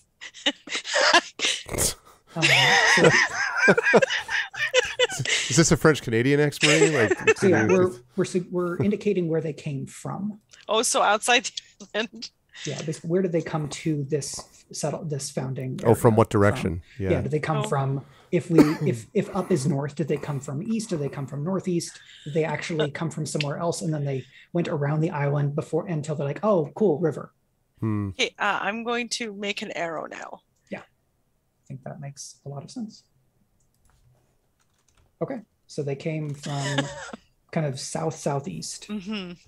We are at 9:40, but I think if we do one more bit here, we'll come to an easier break point. So Greg, if you want to roll 1d6, we're going to create our first faction situation. All right. That is a 6. The dice, they give us much to work with. 6 is a complex web. 3 factions, a delicate balance of interests. Which faction is oldest? How do they share power? And what ambition drives the others? Add 3 factions, move one power token on a faction.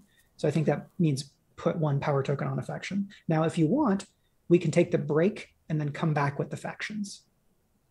Okay. It'll give you a chance to actually think about factions during the break. Okay. Yeah. Sure. That makes sense. So shall we go to break then? Yeah. And do that? So we have done basically all the table setting, and then I think we can move through the development phases probably quite a bit faster.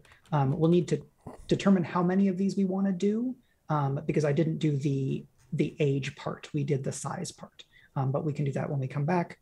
I would love to get done before like 11:30 Eastern time, if possible. Mm-hmm. And we can take some of this stuff offline. I would love to follow the book as much as we can, but ultimately we are doing this for the campaign. We are going to be back in a few minutes with more of our game of Ex Novo. See you in a bit.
By hating death, you become its servant. By loving it, you become its master. You must always choose love, the first rite of devotion. A dark faith for a darkening city. Justice is balance. Within the towering walls of Corel, all bow to the Order's authority. Greyshade is the supreme executor of the Order's edicts, until he does the most dangerous thing an acolyte of Argoth can do. He begins to ask questions and search for answers. Now, you can join his search. Independent publisher Athos Arts has just published the novel Greyshade, a dark fantasy by award-winning author Gregory A. Wilson. Now the world expands. Alligator Alley Entertainment, publishers of Tales and Tomes from the Forbidden Library and Expedition from the Mysterious Peaks, is pleased to announce its Kickstarter for the Greyshade universe, supporting 2 major product lines. First, Athos Arts' publication of books 2 and 3 in the Grey Assassin trilogy, Renegade and Heretic, and second, Alligator Alley's publication of a brand new Greyshade tabletop role-playing game, powered by the 5th edition of the world's greatest role-playing game and designed by writers Aaron Rosenberg and Rich Lescouflair. This game will give you the chance to explore the streets of Corel for yourselves, with detailed city maps, secret histories, unique starting classes, custom magic systems and mechanics, and more. The acclaimed gaming accessory maker Norse Foundry will be producing a limited edition, individually numbered Founders coin for founding backers based on the Greyshade world, featuring an illustration by artist Tallytoons. Years of work have gone into this project, from concept to design to execution, and we've assembled a team of experts dedicated to launching this new world with some of the best speculative fiction and tabletop role-playing experiences possible. But to truly realize our vision, one final component remains: you. Join Gregory A. Wilson, Alligator Alley, Athos Arts, Norse Foundry, and our team of dedicated creatives by supporting the project and spreading the word. Thank you. Together, we will bring the world of the Grey Assassin to full and vibrant life. You must always choose love.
Okay.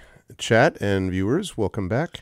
And I'm just going to swing back over. So I just wanted to jump in quickly to thank those who have backed the Kickstarter. We're now up to 6,073, 79 backers. The next backer will be the 80th backer as we continue to charge forward. So let's do it. If you want to see more incredible stuff going on with Garlic Tofu, who's got stuff going on the Twitter thread, that's good. And also, you know, I don't know, if you want to see me continue to do silly drawings, like, you know, the one that I'm going to be asked to do right now, although I guess it's mostly just based on 3 factions, which I ought to be able to do that, I hope.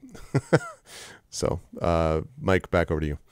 Yeah, so welcome back. We are continuing our game of Ex Novo by Shark Bomb Games, which we are using to do world building for our Court of Blades campaign that we're all going to be playing together. We have done most of the kind of starting stuff. We're going to finish out the fanning phase by doing some factions, and then we may try to name the city now, or we'll come back to it later. So for factions, Greg rolled the most complicated version, which is that we have 3 starting factions, and therefore we took a break so that Greg would have a little bit of time to think. So again, this is complex web, 3 factions, a delicate balance of interest. Which faction is oldest? How do they share power? And what ambition drives the others? So we're going to add 3 factions, and then I think either the oldest or another one of your choice, Greg, I think will get 1 power token. Okay. Okay. I did not yet think of names for these factions, but so originally this was one group, one family that split into 2 because one prominent family member ventured onto one of these mountains while here, ventured too high, ate fruit, and had a religious experience, and came back basically claiming that new things needed to be done, that they had various divine inspirations that were important, that they had to settle the land and so forth, and they had been divinely inspired. There were some within the family that followed her lead, and there were others who rejected her vision and said essentially that she had lost her mind and was not to be trusted. And so the faction, which was originally one family, split into 2. So there are many interrelationships there. There are still, you know, cousin and other sorts of relationships, distant relationships down the line, although the line between the 2 factions has hardened over the years because of the sort of significant religious differences, let us say. The 3rd faction is one which came to the island later and was driven by essentially mercenary work because it found it was capable of selling to both of those sides when they are battling each other. So there are multiple, you know, issues where the more religious faction is really interested in being able to impose their religious belief upon much of the rest of the island. The other rejects that and prefers a much more almost radically independent, almost anarchist sort of setup. And the mercenary group is like, great, that sounds good. I will sell you for the same amount that I sold to them. And so there's the 3rd faction. So that's what I got. I don't have names for any of those, but the oldest faction is, I mean, I don't know, Mike, there's like, they're both the same age. That faction that split into 2 is the same age. Right. So I don't. So I think it makes sense to have kind of that, about the 2 and then the 1 more. Do you have a name for the family or some descriptor for them? Because we're going to want faction names for each of these. Yeah, the Carins, Carrinnes. Carrines. That is that was the religious faction, the Carins. Okay. And that's that's tied for oldest with the other faction which split from them. And the one that split from them would probably be known as the Vorsters, Vorsters. Okay, and just for clarification, Vorsters are the part of the family that did not join the religious. Correct. They are the ones who rejected the religious experience and, you know, do this because divine right type of thing. Okay. And do you have a name for the mercenaries, or you could also tap somebody in to do that if you have other names for now?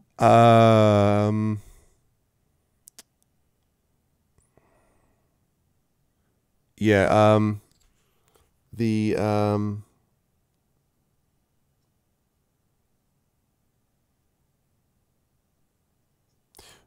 Farists, F and the Farists, Firists. Okay. As in like the fairest of them all. As in they treated everyone fairly, but over time the name has become more, what is it? Not normalized, or it's not spelled exactly as Fairest is, but and which but yes. So I think I misread it. We're going to move one power token from the Queen Apples to this faction. Which faction, by dint of their power within the settlement, has gained power from these Queen Apples. The Corinnes, definitely. They're the ones who had the religious experience. They were the ones who, and in fact, they cultivate it. And when everyone else is like, we would like one of those, they're like, well, are you joining our group? Because if so, great. But if not, get the hell out of here. Like, no, you don't just get to go up there on it. So they have tried to control this natural resource. Okay. So I want to grab just one of those. Chat, I wish you could see some of the green room chat. It is precious. There's great stuff there.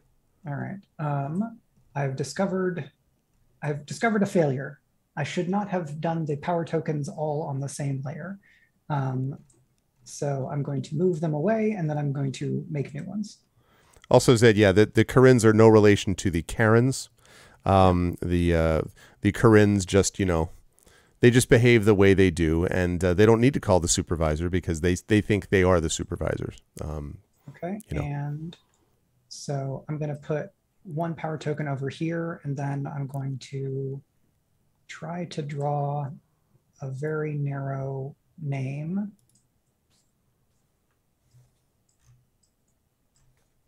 Ooh. 6198 80th backer. That's absolutely an A.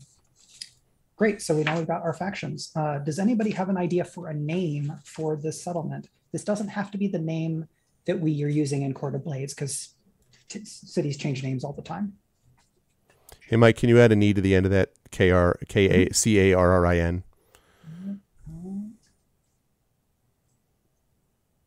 It makes it even less like Karen's. Otherwise, it's just going to bother me. I'll be like, whoops. Yeah, I get it. So I'm going to go check what age thing we're looking for, and then that will tell us how many of these development phases we're doing. So this is the name for the entire island? For this settlement. But if someone has a name for the island, that would be great.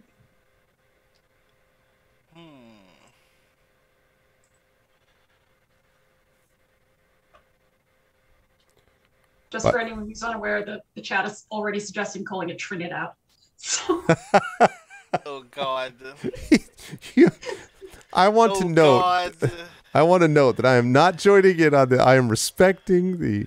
Also, if I can just quickly highlight from chat, Arudinel's comment: when someone's gone mad, maybe they have, quote, bitten the pit, like it's a thing, because the seed in the core of the fruit is so hallucinogenic that people go permanently mad, separated from reality forever. So the quote is, don't listen to him, he's bitten the pit. That's great stuff, Arudinel. That's good stuff. Yeah. That's really cool. World building. That's really cool. Anyway, sorry, Brendan.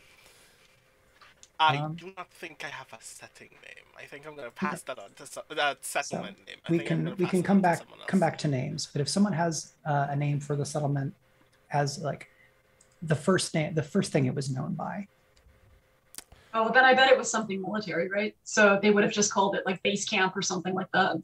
Yeah, or like, did they fight the war from here, or was this where? No, they fought the war for the Empire. Let's see. So this is a whole new place for them. Or is it like, is it? No, what if it was a place that was off it, like refuge? Yeah, or like reward, like veterans. Reward. Veterans rest. Reward. Oh. Veterans reward. Veterans reward or something. But something about reward is Pension Island. What is it? Pension Island. Pension Islands. 401k-ville. Or like, because it was about bravery, right? So wait. Retirement. Wait, no.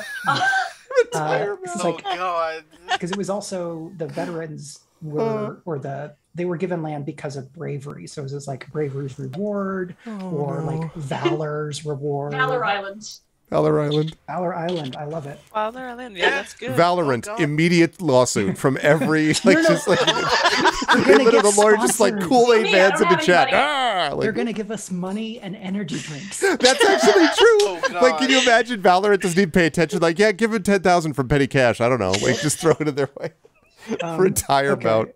So, We don't know what they're talking about, but it counts as promotion, right? Yeah, exactly. I also like gold watch key, like our gold pen, like silver pen. Yeah. The silver pen. Cool. So we've got For some reason, we called this Handshake Bill. Yeah. we've got an island name. We've got factions. How old do you think the city is by the time we play Court of Blades? Is it nestling, budding, a crown, aged, elderly, or ancient? For what? And what is this? For the what? How old is the city by the time we get to Court of Blades? How long has it been around? I wouldn't say ancient. I'd say old though. Like. Yeah, so elderly says wars and rulers are only passing fads. This city was built to last. Ancient is this place has seen millennia go by and shrugged. Aged, which is one less than elderly, says at a few hundred years of urban development, this city has gone through its fair share of turmoil. I'd say that, right? Because that's also the way, Venice was not as, okay, there were for hundreds and hundreds of years, but Venice as we understood it in that particular way was not particularly ancient. In fact, it rose to prominence relatively quickly given, the city state of moving. So so aged makes sense then. Go ahead. Oh, sorry, I was just going to say, it's nice to have that, a few generations breakdown from the soldiers, because then you still have a lot of that family mentality. I agree. As well. Yeah, a couple hundred years is also enough to really deepen those rifts and add other fights and conflicts during that time. But it still gives a kind of freshness to the in some ways. I dig it. With Aged, we mark 14 development phases. So that's basically 14 turns, not 14 each, but 14 total events. So that's basically 2 times around the bend and then 1 more except one person. Okay, gotcha. So I'm just going to make a note that we have age. Nope, that's not the part. I have so many things open. Although the more that we're doing this for like aged retirement, I'm just kind of like, this is like we're sure this is a city, right? And not like a retirement villa for a tech bro, like, that just sort of is like, I live in retirement now. And okay. I was imagining most of the veterans being like 30. Yeah, right. Veterans, right? Like, yeah. Yeah, they did their chore. Yep. This is their reward. So now we're going to do our first development phase. So let's see. I guess I'm next. I've mostly been keeping track. This is 3d6, and the order of the roll matters. So this is a d666. So I'm going to roll 3, and I get 251. So the 200s are events politics. And 251 is incompetence wreaks havoc, a bureaucratic mess, criminal planning, or the fatally bad decision that sea beasts would never attack red ships. How could this happen? How could this happen at all? Who benefits? Remove a landmark or a resource. Oh no! Wow. Not the fruit. No. What if there is a cave that can't be accessed or something? A collapsed cave, yeah. Collapsed cave. So maybe one of maybe the Vorsters tried to basically get secret access to the fruits by kind of moving through the underground caves, and they did something or tried to move too many people, and so moving a big mass of people, they actually basically caused a cave-in which blocks off one of these paths. Does that sound okay? Yeah. And then the rumor though is that there are, each faction blames the other for actually having committed it in some way. Although wait a minute though, let me make one other counter suggestion. What if the tunnels could also what about this? so that what you just said works, but also the cave-in was caused simultaneously by that and by an attempt for the Ferrists to find a new way to kind of bypass certain routes so they could smuggle one to the other. Basically, like, well, you could pay us our regular amount, or you could pay us this if we go on, we can give you these secret weapons, like basically charging people more for weapons delivered secretly using this avenue of tunnels. And so both factions were responsible. Neither one wants to admit it because, and especially the Ferris don't, because if they, acknowledge it, then everyone's like, hey, so what if two factions, I guess, were responsible simultaneously? It was multiple incompetencies, right? The Vorsters and Ferris fight over the tunnels and cause a cave-in, Right. Great. And so I'm going to, actually, let's see. I'm going to take layer 4 so that then I can draw on top of layer 3. And I'm going to use purple to kind of cut off. No, that's too much.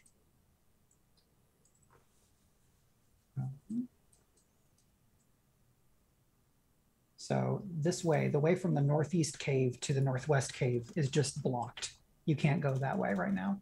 Or at least this is like one of the first major things that happens after the settlement is created. And I have removed, or I've kind of modified a landmark. Getting rid of stuff when we've just started doesn't seem as much fun as complicating what we already have. So Premee, do you want to roll 3d6 and we'll have our next event? 2, 5, 3. Okay, so also in politics, drastic changes enforced. Could law or regulation really change everyday life? Could something like alcohol ever be prohibited? Is it a public health matter? Add or remove something? So there's some drastic change that is a policy imposed. Okay, well, do we know what kind of government we've got in this place? I think the veterans are still in charge. Okay, so they maybe try to enforce military discipline. The fruits are only for export, they're not for domestic consumption. The more religious you are, the more likely you are to frown upon it. And in fact, the more likely you are maybe to try to enforce policies or influence policies that prevent people from accessing and using the fruit. So something like that. I don't know. Is this, so that's veterans in the Corinnes are doing this? I guess that's the Corinnes, yeah. Okay. So that's the drastic changes that they've cracked down on this natural resource. We're not recreating the plot of Dune, are we? I mean, I don't think that property is going to go anywhere, honestly. So I think it's fine, and I don't think anyone will ever, pay attention to it. Yeah, it's probably flashing. Yeah, really, I love, incidentally, that by accident we may have recreated Dune, and the one defining secondary characteristic is at least we have water on this planet. At least we have water. That's true. I don't know what you're talking about. Look, there's no religious. Oh, well, I mean, no component in Dune that. What I like about this situation, though, is that the religion is basically full bore from one person who had an experience. Yes. Because she probably bit into one of the seeds.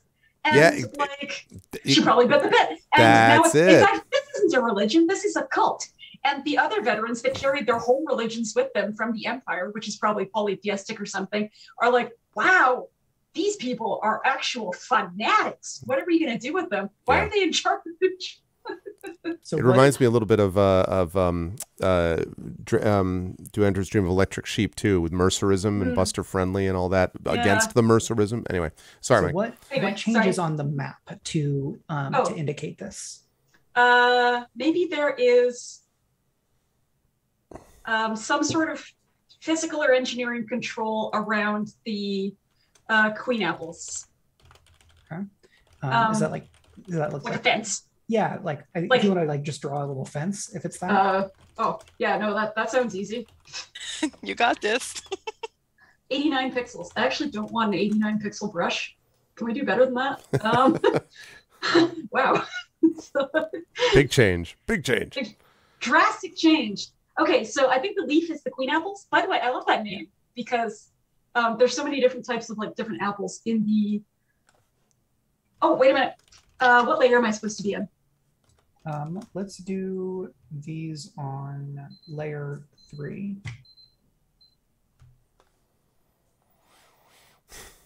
Okay, sorry. Here's the little fence.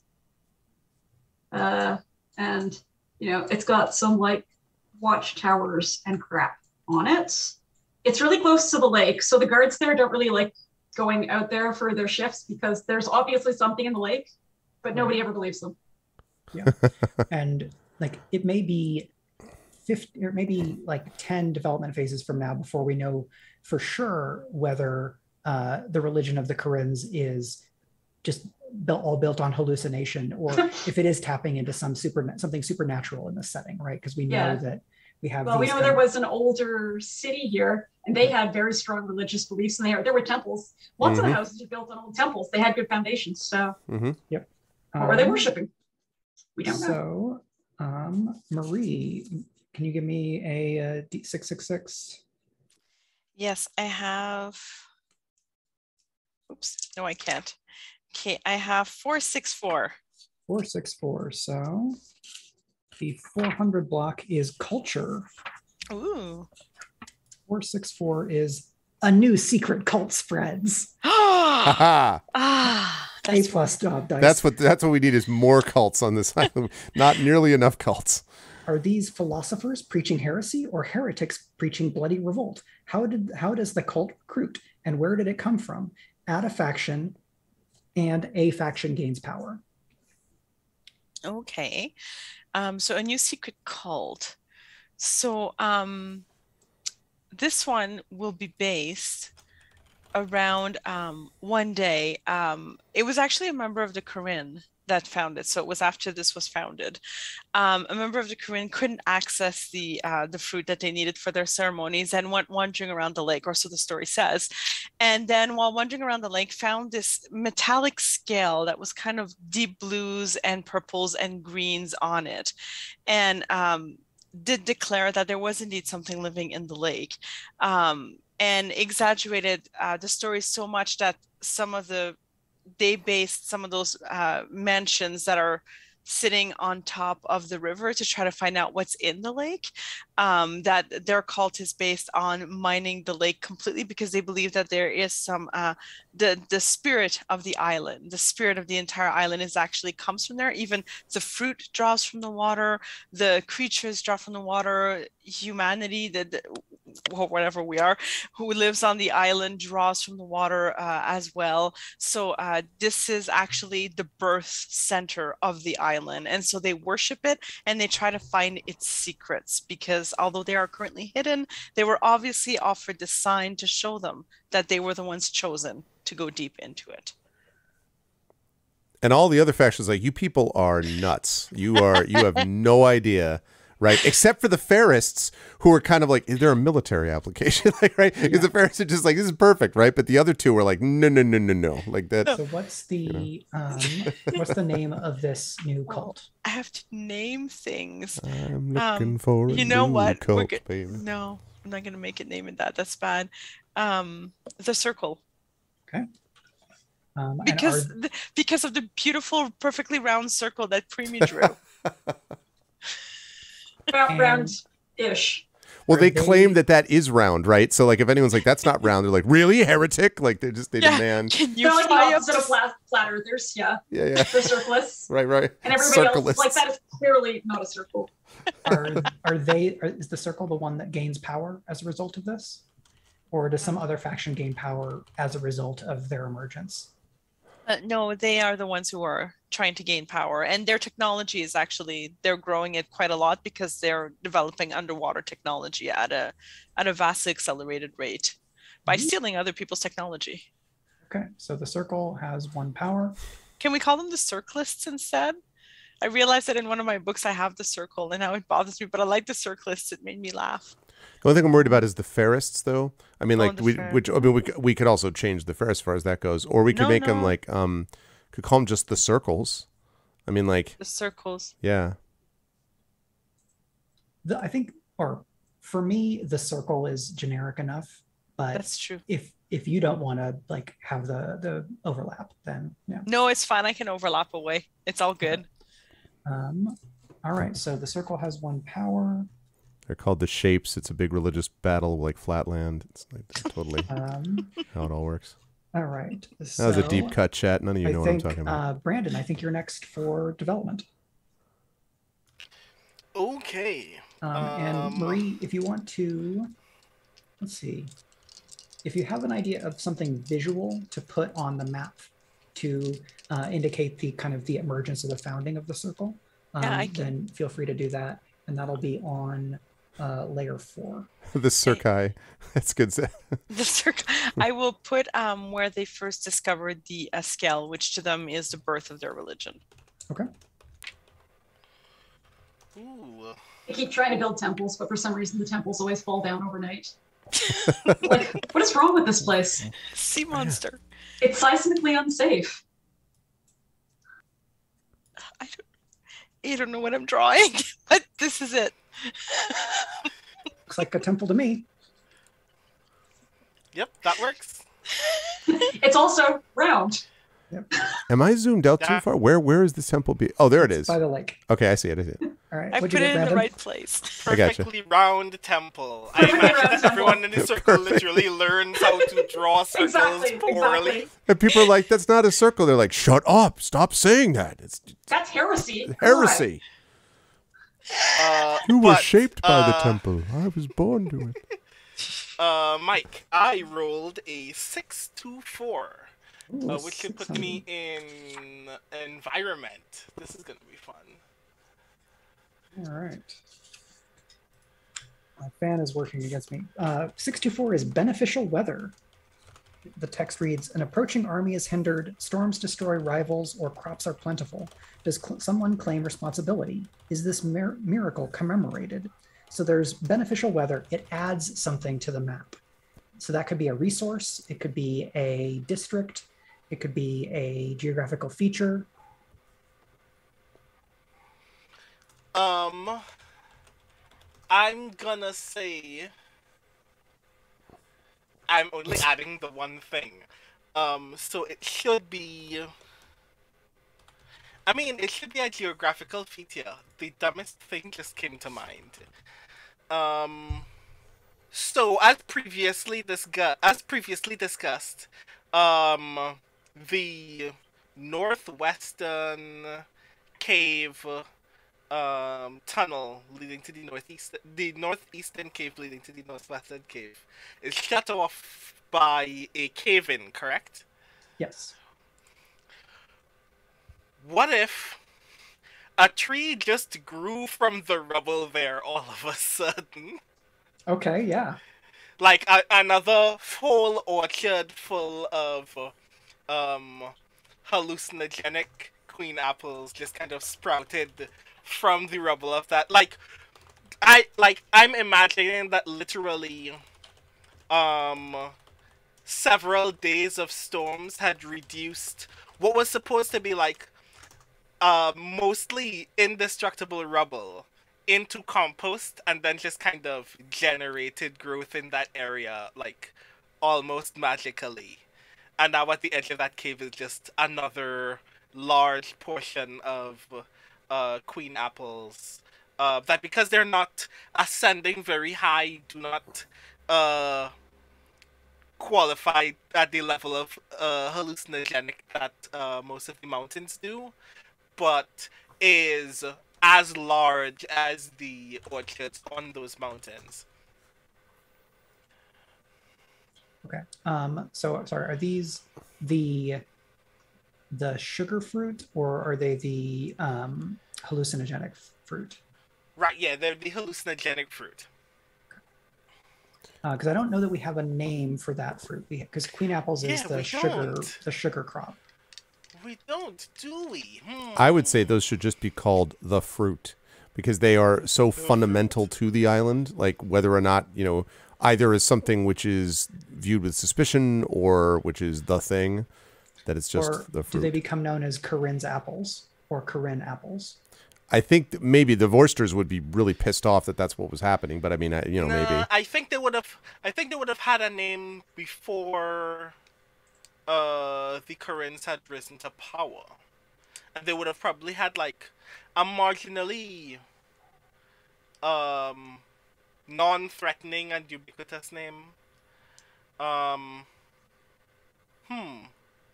Like before they become hallucinogenic, they get more and more nutritious as they ripen, right? So they're also a good food crop if you use them that way.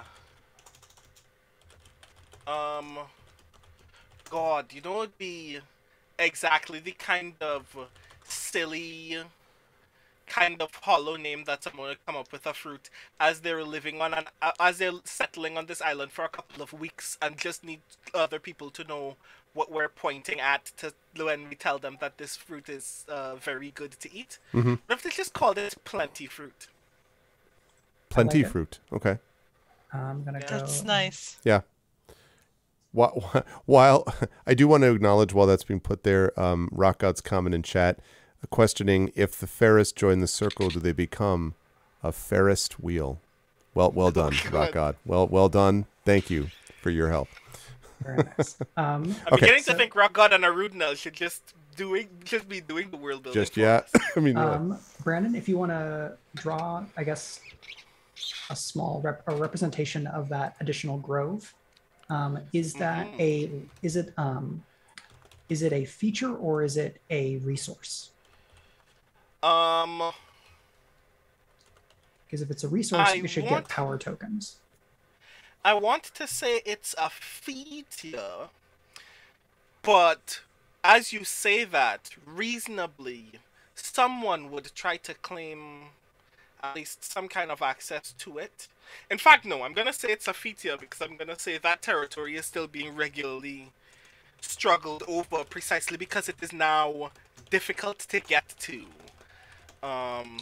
Do you think it would give power once it was controlled? Yeah. Once Okay, someone has... Then it should have power tokens. Because they're just on the thing, and then someone can claim them the way that the Corinnes claimed one of the power tokens from the Plentafruit that we started with. Okay, so let's pick green here. Once you've added that, I will put on some power tokens. And while we're doing that, Greg, do you have a roll? I do. Give me 1 second. Okay, sorry. Interacting also with chat. Okay, so that is 1, 5, 3. Okay.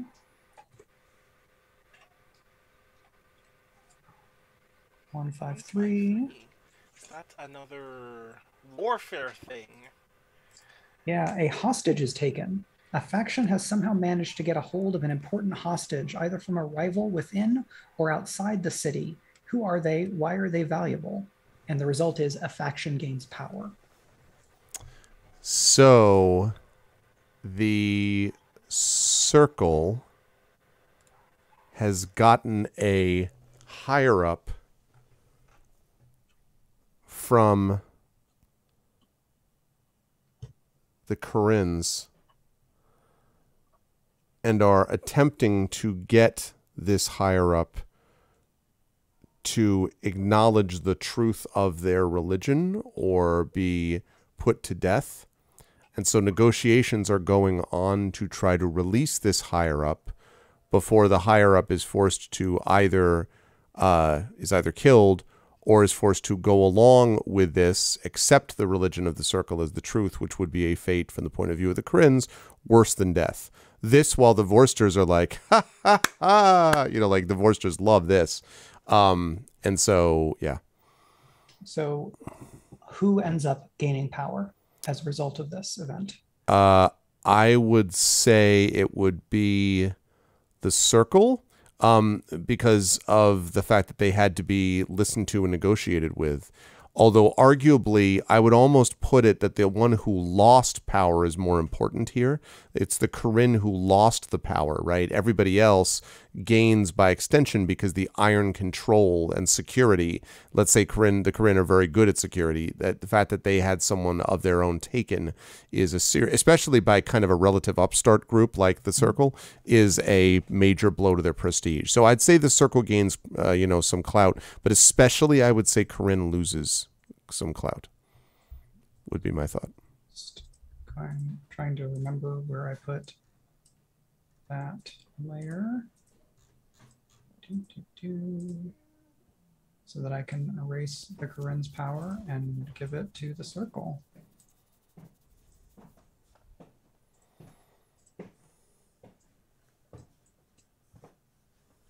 Okay, I don't know where it is, so I'm just making it, I have made a note. So the Circle has 2 power, Corinne's have 0, and the Vorsters and the Fairest also still have 0.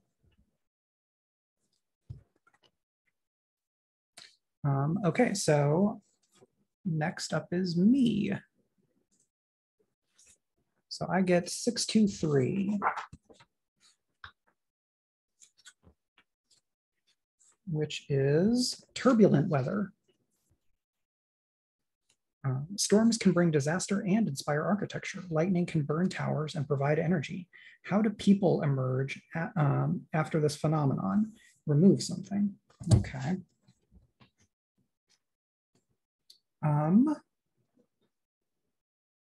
Let's see.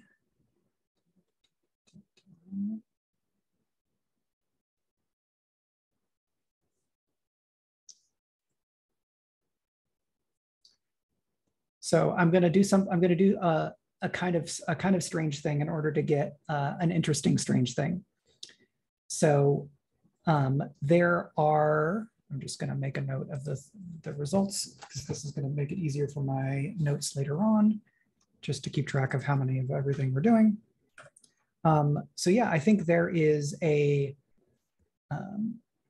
like tropical storms or some equivalent, if we're kind of in tropical storm land, passes over the western side of the island, and there are terrible, ominous sounds, and people kind of flock to that side of the island to figure out what's happened.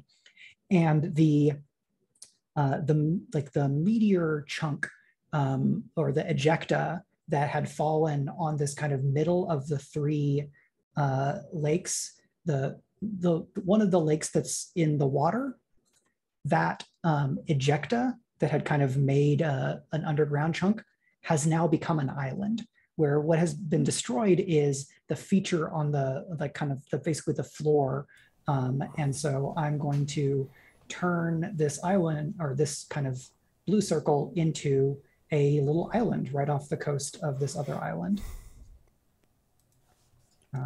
which is going to, what should I do? I should make this purple because that's what the island's color is. Like this. Okay, so I'm going to turn this into an island now. So yeah, new island, I think it probably pretty quickly becomes just as verdant as anything else. And there's a good chance that maybe somebody thinks that this is holy, but we'll have to find out about that later. And so that was number 6. And next is Premee, I believe. I rolled 2, 1, 4.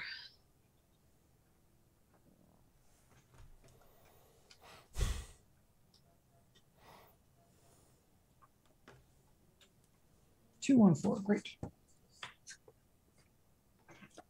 So that is leadership vacuum. Ooh, history rarely tolerates vacuums, but this one lingers. Who or what is missing, and why is there no replacement possible? Remove a faction. Like what happened? Wow. Like, something happens. Just remove them? Yeah. Just remove an entire faction? Something happens that, like, I guess a leadership vacuum in one of these factions just makes them crumble. Okay. And you know, there's Circle, we hardly knew you. Yes, exactly. Well, okay, let's see. The Circlets, poor guys, tragic. So the person who found the scale, who is generally revered as kind of their leader or their prophet, is out communing with the scale by the lake one day and vanishes. Normally, he would be leaving a note or something if he was going to do something like this. So in his absence, as he wasn't aware, several of his younger acolytes are fighting to lead the Circleists. And in the meantime, because there's no organization, there's no benefits to it, no one's bringing in any money or doing any work, the Circleists eventually just kind of drift apart from one another and try to decide who else they can go to for safety and protection of the factions that remain. Okay, so I think if the faction disappears, I'm going to list them as defunct because maybe they'll come back later.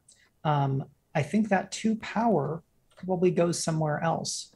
Where do we think it goes? Does somebody else, do other factions kind of recruit from the Circleists that have moved on? Or does the power kind of return to those groves with the powerful crops? I think the Corinne family, the faction, would not admit any Circleists because they're heretics. They splintered off from them in the first place. They're not trusted. So since the surviving Circleists know that, they go to the Therists, who, being fair, are like, if you can provide value for us, we'll offer you protection and you can associate with us until you screw up, and then all bets are off. Okay. And does the other power go to the Vorsters? Does it go somewhere else? The Vorsters, I think, aren't interested in them. Okay. They don't trust them. So I'm just going to go here. So there's an interesting historical narrative question to be asked here, I think. The remaining Circleists still believe in the scale and in their previous prophet. They just don't have an organizational structure anymore. Yeah. He's basically ascended. He's like prophet level now. He's, you know, rapture. Yeah, and they don't think something bad happened to him, but with the lack of organization and people struggling to be the next leader and unable to convince anyone that they should be the next leader, what you have are a bunch of believers with no locus of belief that are still wandering around and could probably have, I guess, a bunch of independent pagans. Independent freelance pagans, yes. And a temple that they can no longer defend or pay for. They're like a you know, like a Lions Club, right? You know, or like a lodge, you know, like a that's a yeah. They're like the Lions Club. Great snacks. Yeah, they run the local bake sale sometime or whatever, you know, like they're silly little like square hats. Yeah, exactly. They call themselves like the Grand Poobah of something, and yeah, like. All right, so Marie, you're next. 624. 624. Did we already have 624? Did we? Should I re-roll? No, that's fine. We have beneficial weather again. So More beneficial weather. Beneficial weather. This land is just perfect for growing things. It adds something to the map. So it could. The weather is so good that the city expands into a new district that is created over some time. There's a new resource. There's a new geographical feature. There's a new faction. Okay, I'm going to say, because I feel kind of bad for like the portion of the city that we've just completely ignored right now, which is kind of like to the southeast here, I guess. There's no stone. Yeah, stuff's kind of been happening around. It's like Staten Island, you know? Like, I mean, it just really... So, if there's no anything else. So, that was for Prince Justin if he's in chat. There was this great rainfall it went for days, and so much so that the water levels rose and the river broke its banks. So on both sides it spread, and it actually more to the south where the land was a little bit lower, it broke its bank and it created a new field there, basically, with some of the sediments from the riverbed, and this new crop began to grow there, something that had we love our crops on this island, more crops. So this fertile area, they're a bit like and it's something now that happens every year because it broke its banks once. It never, so every year it kind of a bit like the Nile, let's just bring a little bit of Egypt here. And the new crop that sprouts from it, it's a type of wheat. It can be crushed to create basically some baked goods, some breads and all that. The only downside is that if you combine the wheat with some of what did we call the fruit, the plenty fruit? If you mix the wheat with the plenty fruit, it does create a poison unless it is well handled. So that is a bit of a downside, but delicious breads. We're starting to make Australia, since everything here kills you, or I just want to point out. All right. So Marie, if you want to draw that field, maybe a couple of the sheafs of that wheat type crop. Yeah, sure. Which layer would you like me to put it on? Let's do that. I'm just going to leave this here. Let's have that on layer 3 because it's a land feature. Can I just add to that? Although you can make it's a wheat, you can make bread with it. There is no allergies to this wheat, and it does not make you fat.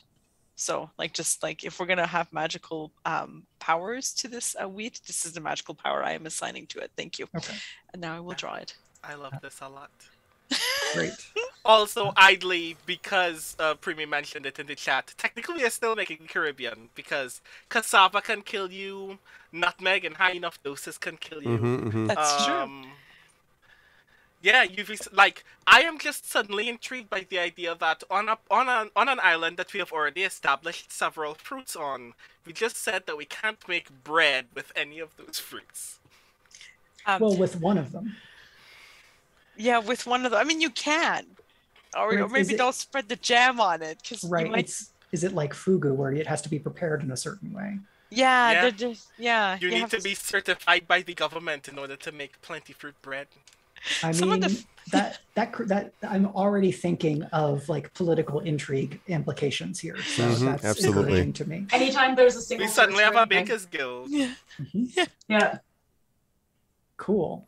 Marie, while you're working on that, which I see there, Brandon, I think we are to you. Aha. And then Greg, and then me, and then we'll have a few more. Ooh. So that first one is a 1, so we're doing a combat thing. 1, 2, 2. 1, 2, 2 is skirmishes over resources. That makes a lot of sense to me. The control of a crucial resource leads to conflict and even to a few battles. What is contested? What faction outside the city wants them? Add or removes add or remove a resource. Add an external faction. So a faction outside of the city that is kind of now involved. So we get to do some more colonialism things, and we get to answer our magic question. So, we never spoke a great deal about the meteor yet. So, the thing that I was thinking was that it takes a very long time for people to notice, because when you don't live in a world with magic, you don't suddenly wake up the next morning and go, I'm gonna see if the world has magic. But at the formation of our Great Lake to the east, that meteor essentially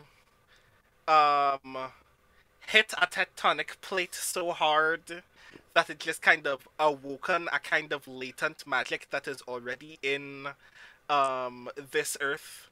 But nobody else has it because nobody's ever experienced that level of physical catastrophe before.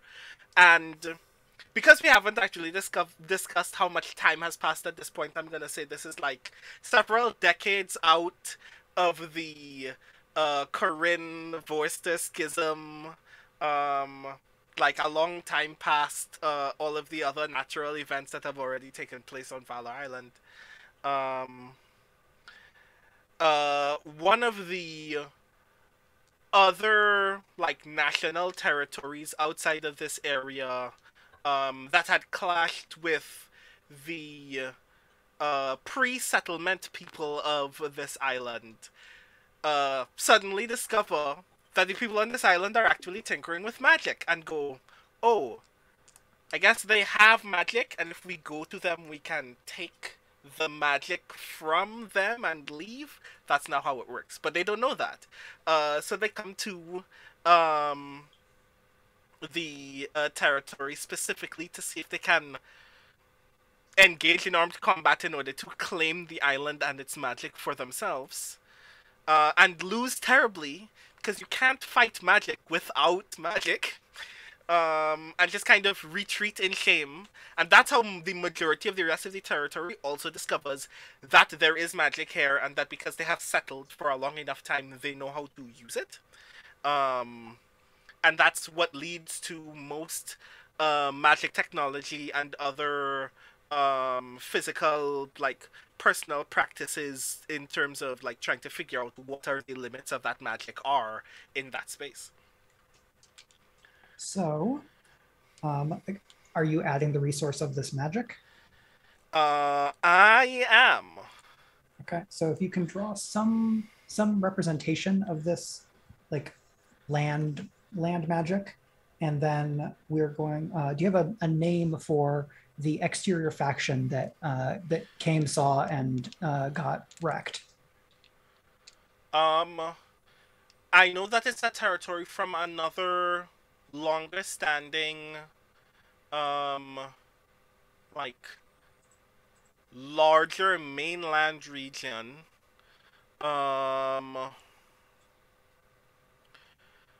Let's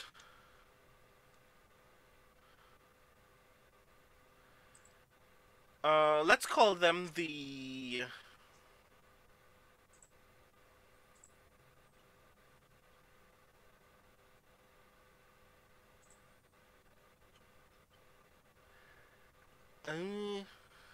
right, so I'm gonna make up a nation territory called Rontis, Rontis.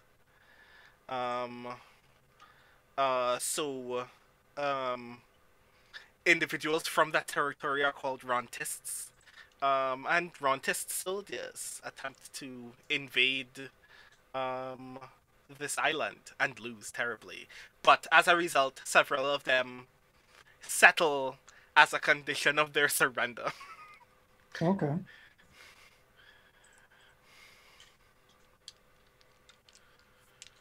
Yeah, so let me draw.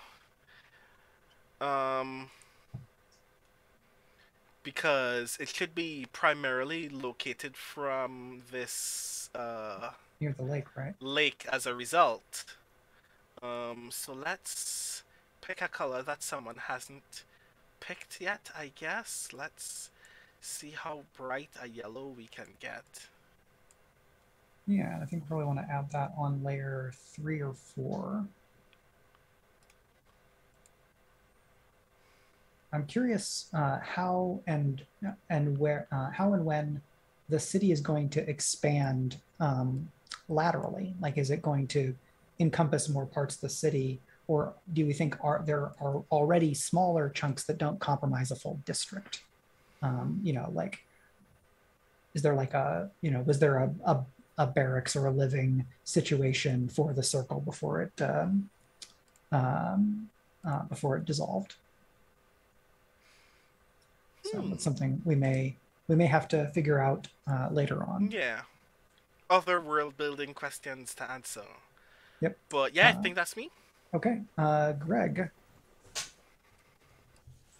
what do the fates swim? We're looking at 233. Okay, 233. Questionable claims up here. Only someone desperate would bring forth a claim to the city's rule this week. Why do they still try? And who are they? Add or remove something. So somebody makes a big claim, a big swing, and the net result is we add or remove some important thing. This could be, we could add a district, we could add a resource, we could add a geographic feature, we could add a faction. Or I guess, or remove something theoretically. Or remove something, yeah.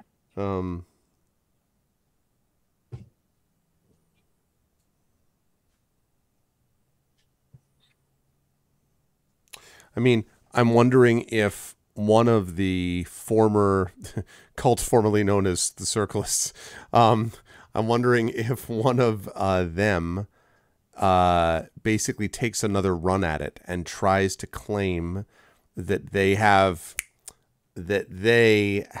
spoken to the creature in the lake, and thus, by definition, must be elevated above these petty squabbles between fruit eaters, non-fruit eaters, the mercenaries who just want profit anyway. You know, now they've been elevated above this, and it's because of the knowledge of, you know, the work that they did with the circle that they can then have the moment where they were graced with this presence.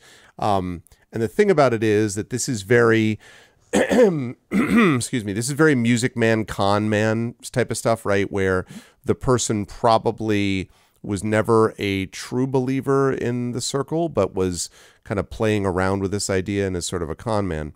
So I would say, so that would be the setup. As far as what to remove, I would say that at some point this might create I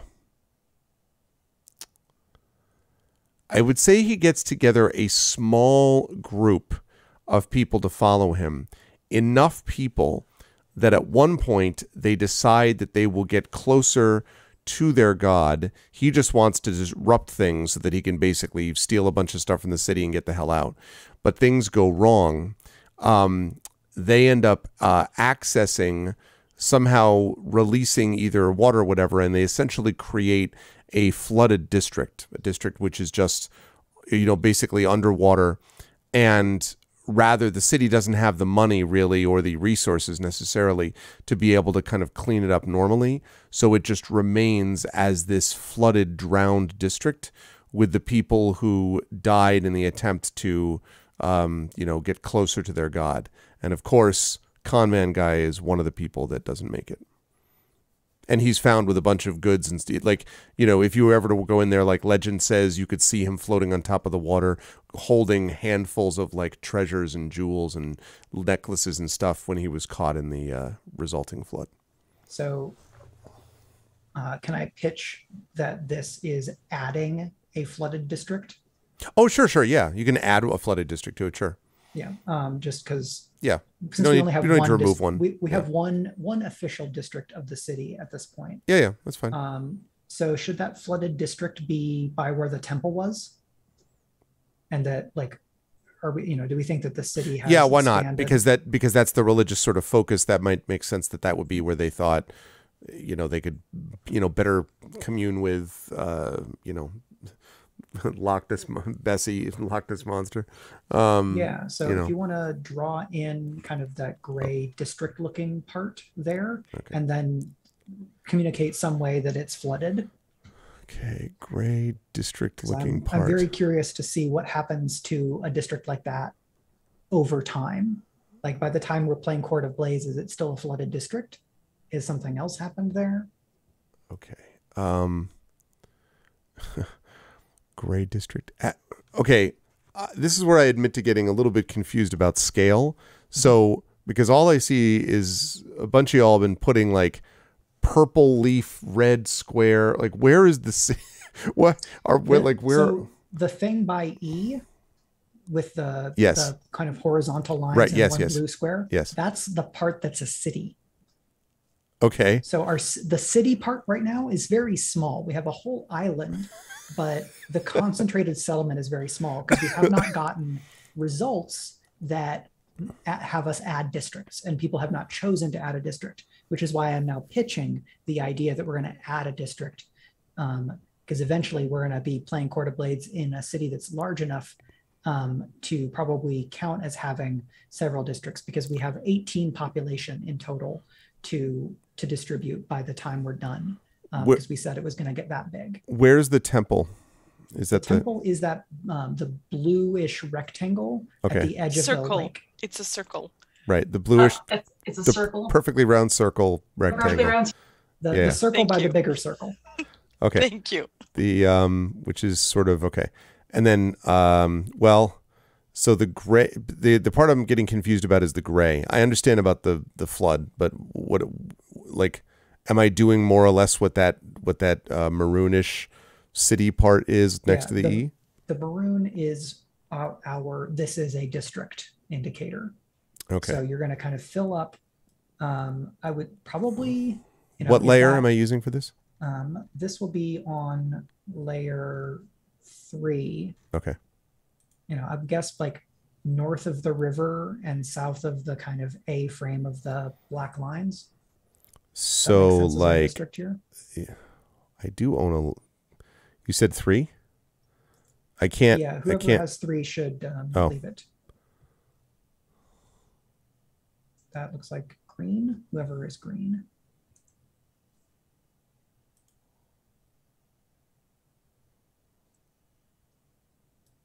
Okay. Yeah, I don't think I. Oh, okay. Now it's been. Now you should be able to. Yeah, there we go. All right. So that did absolutely nothing. So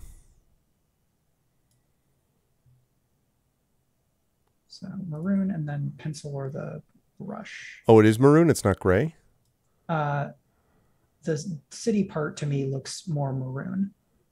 Okay. Oh no. Maroon. Okay. Okay. So a maroon diamond with horizontal lines and the one blue square. Like. Yeah. Like that. Yeah, and so it could be. When we do districts, they're supposed to basically go to the edges of the black sections. Oops. But we have that river as a natural divider. So yeah, along there and then along the river. Yeah, absolutely. And then like fill it in as flooded in whatever way you want. So I crosshatch first with this and then fill it in with blue. Flood. Oh, here comes the flood. Okay. I got 615. All right. Which is an earthquake. The ground shakes, buildings suffer and collapse, people die. How do the citizens rebuild, and how do they hope to prevent this in the future? Add or remove a terrain feature or remove a landmark.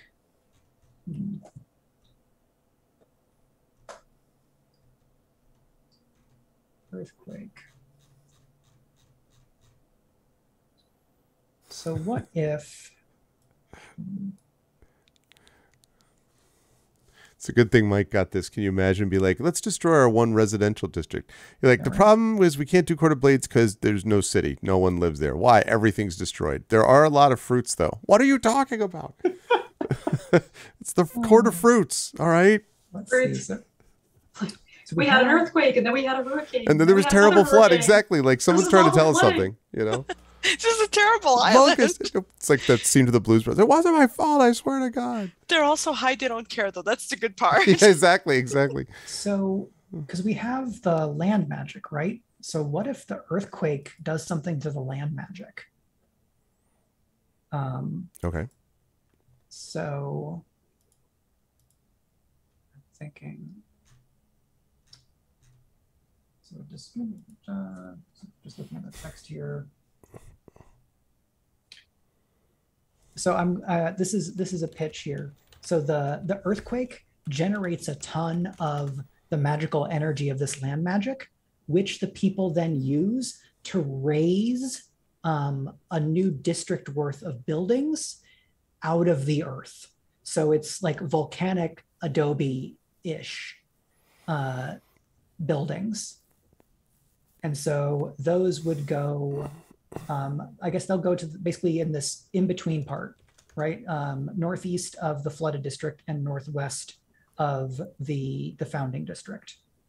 And so we have this whole district where the buildings are it's probably the same material, because what else are you building out of? Maybe probably like wood and stone, but these are magically made. Like what if earthbenders built a district? Is my pitch there, because that gives us some more city. So I'm gonna try to get this maroon again, a little bit browner, right?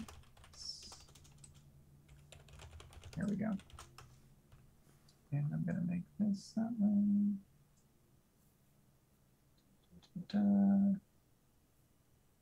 So this is gonna go here. And I'm just gonna do cool earth houses like this. And then kind of add the part that says this is a district. Okay. So that's earthquake makes earth bending district is the summary there. So next is Premee. Okay, and I rolled a 4-1-6. 4-1-6. That is internal tensions rise. Different beliefs or ethnicities clash. What makes them incompatible? What event led to this rise in tension? So there's internal tensions, and the end result is a faction gains power. Internal tensions. Yeah, like I guess internal to the city, maybe? Okay. So it's not tensions within a faction, or? It says different beliefs or ethnicities clash is the prompt given. So. I actually admit I wasn't really thinking of ethnicities here. I guess I figured everybody just kind of fights in the army together, and that's not like the main issue. The example text is always like, I take it as inspirational rather than as kind of dogmatic. Okay. Well, we already had a religious faction split off from the Korean, the Circlists, and their religion isn't very good, and they've already been conned. And now I don't think they exist. I almost want to say like another con man shows up and claims to be the missing leader in a new body because there was a transference of souls next to the lake. And for people to believe it, and for the Circlists to come roaring back again. But I don't think this island needs another cult. You sure? I don't know. We're just... the island of cults. Speculate's Court of Blades game is just 6 cults. I have Dr. Moreau, Dr. Wiley, Dr. Yeah. Maybe some of the Vorsters are...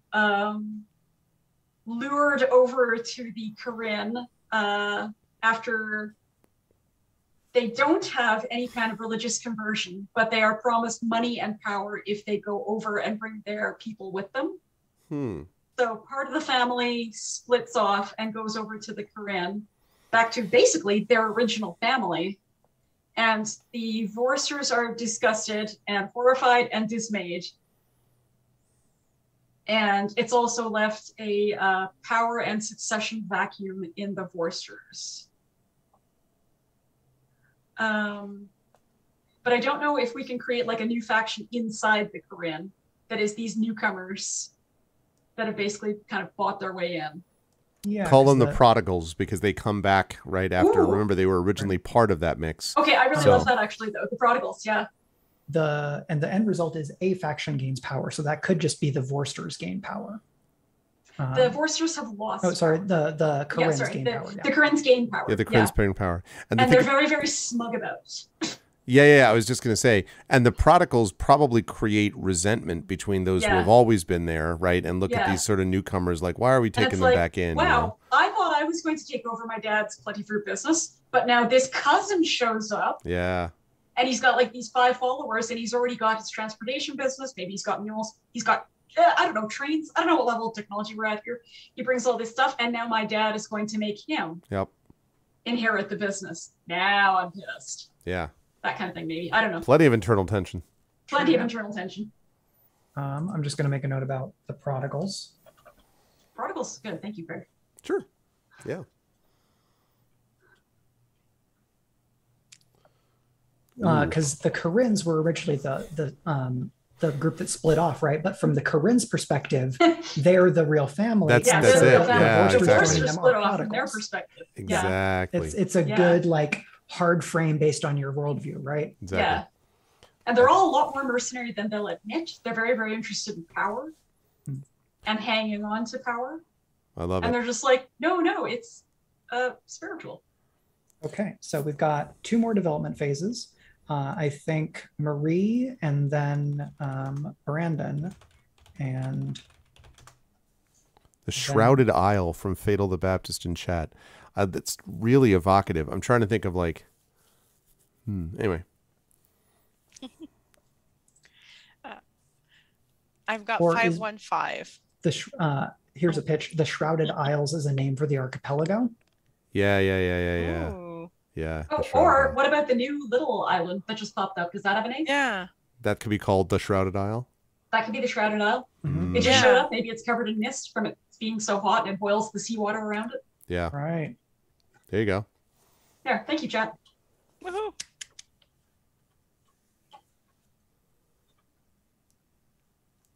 Very cool. So yeah, Marie, what did you get? 515. 515. Ooh, a grand palace is built. A grand new building. Finally. For those in power or for a remote ruler. Who pays for this? Does it provoke jealousy or joy? How big is it? Add a landmark. Ooh. Okay. A fancy grand palace. This is built by, much to everyone's surprise, it's not actually built by the Corinnes or the Vorsters or it's not a big family that anybody really knew about. This was built by naming is the worst. By the New faction or? Well, there is some debate as to what they are. Who are they? Where did their money come from? But they definitely want to be noticed at some point. They decided to just build this giant mansion.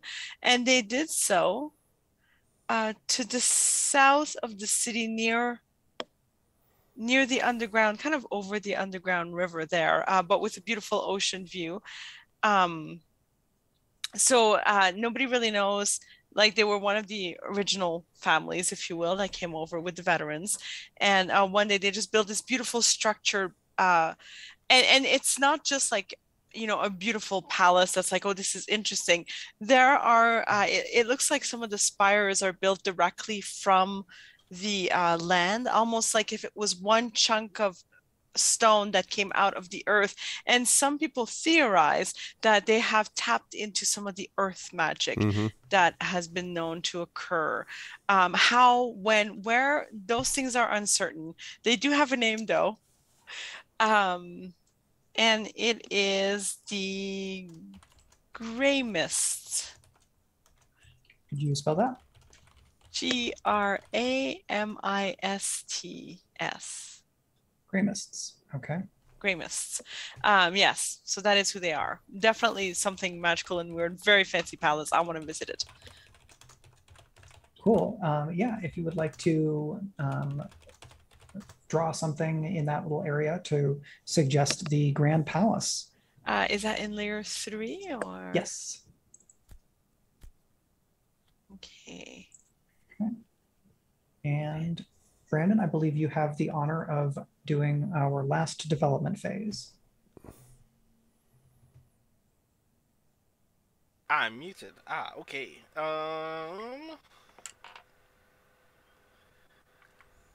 6, 5, 5. 655. Ow. Wildfires. Ooh, wow. Dangerous fires ravage the countryside. Animals are displaced. Harvests are ruined. Who do the people blame and how do they cope? Remove a resource or a terrain feature. Grr.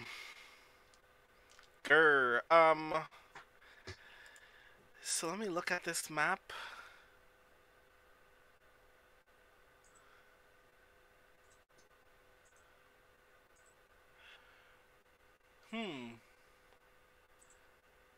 I am curious to take this in an absolutely bizarre direction.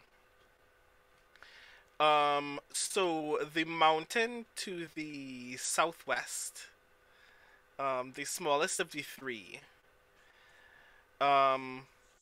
is struck by lightning and wildfires begin. But almost peculiarly, it doesn't destroy. It doesn't like merely destroy all the crops on that mountain.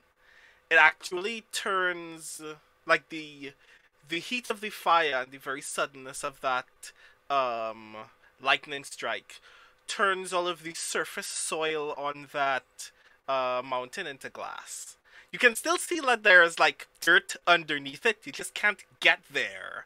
And as a result, you can no longer grow anything on this entire mountain.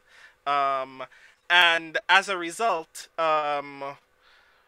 non-cult citizens blame that natural disaster on the cult infighting that has taken place in the city, and kind of use it as a flashpoint to argue that they don't really care what you believe in, but if there is a supreme being or multiple that cares for us in this region, at least they don't want us to bicker about them. So it just kind of like it turns into a kind of folktale that they like try to get people not to be overtly hostile to other people's faith, or else you'll be turned into glass, and just kind of point to the mountain. So yeah. Okay. Does that mountain get a new name, or does that area get a new name? Let me open the thesaurus immediately. Like, because the boring, easy one is the glass fields, right? Yeah. Which I'm not against. Hold on. Let me activate my poet brain. Mm-hmm. I hear the clunking. It's good. Stand back. We got some poetry going on here. I was thinking like clarity, but I was also thinking clarity, and then I put clarity in a thesaurus and got words that I did not like. Okay. Because it reminded me of some like almost a kind of Southern Baptist. This is what we have left over. We call that clarity, and that kind of thing. Yeah. Or something about the punishment itself. Something. Yeah, like, yeah. This is the consequence. Yep. This is the punishment. This will clarify your punishment in the eyes of the Lord. Excoriation Mountain. Do we? Excoriation. Yeah. Well, we were gonna call it Mount Crispy, but. Sin Smasher is what we call that place. Oh man.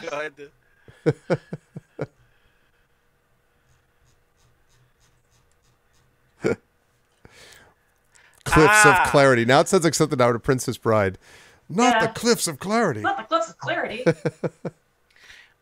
They renamed the mountain Lucid Hill. Because the Yeah, that's made out of perfect. glass, it catches light very easily. Yeah. So it's like it's almost like, because of all of that, it's also suddenly historically one of the few parts of the island that you can find without having to look for it, because it's always where a large beam of light is suddenly hitting you in the eyeball. Cool. So is that Lucent Hill? Yes, Lucent. Great. Very cool. So that is development phases. Now we do what is called the topping out phase.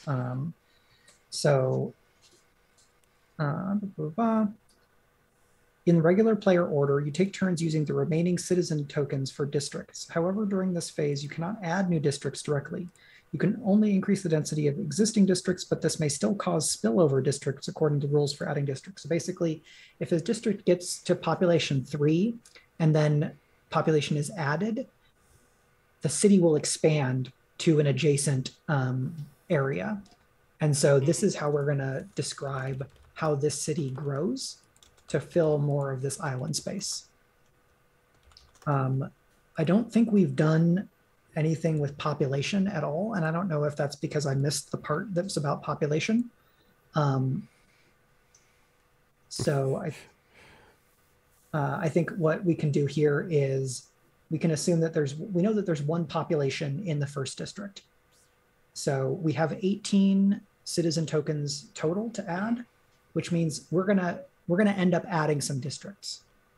So I'm gonna write the order into chat so that we can do this quickly because there's one other step to do. So that's gonna be Brandon, so Greg, Mike, Brandon. So in this order, we're gonna pick a district to add a population to, and we're gonna go around robin until we have placed 17 more citizens. And the citizen layer should be layer 4.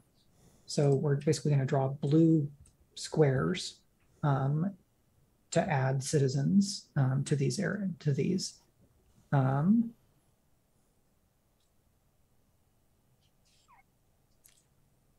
so Greg, you're up first. Where does growth happen first? Trying to find my blue square thing. I would say, all right, let's have growth happen in this second. Oh wait, sorry, what layer did we say? So layer 3. Layer 3, okay. No, sorry, no, layer 4. Layer 4 is where we have people. Okay. I'd say in this place here. Oh, but layer 4 is below. Yep, so you I'm can't... just gonna pull it to here. So now the square should be above. Okay. So that district, I'd say. Cool. Premee.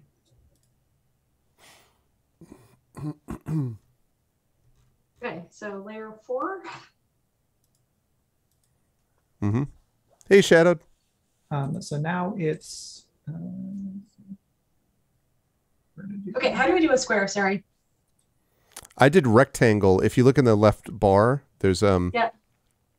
Oh, there it is. That was how I made a perfectly circular rectangle right there. Yeah. Yeah.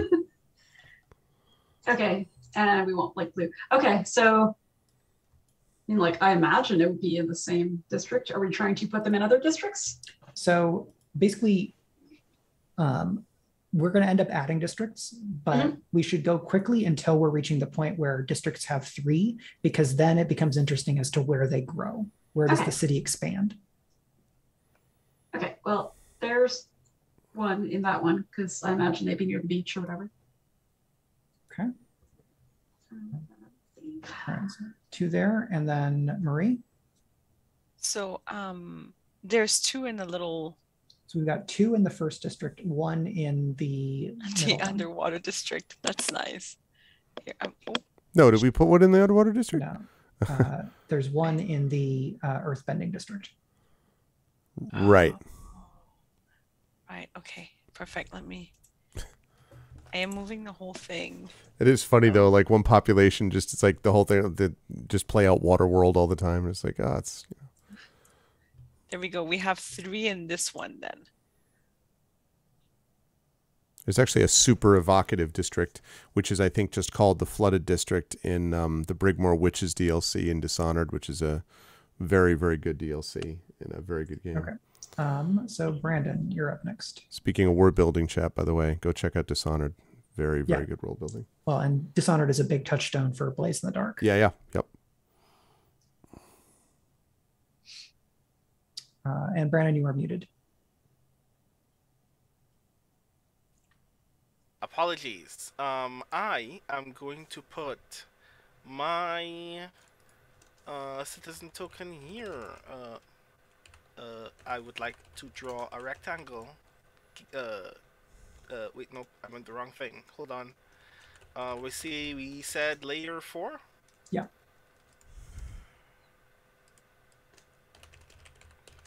Aha. A citizen token in the northeastern district.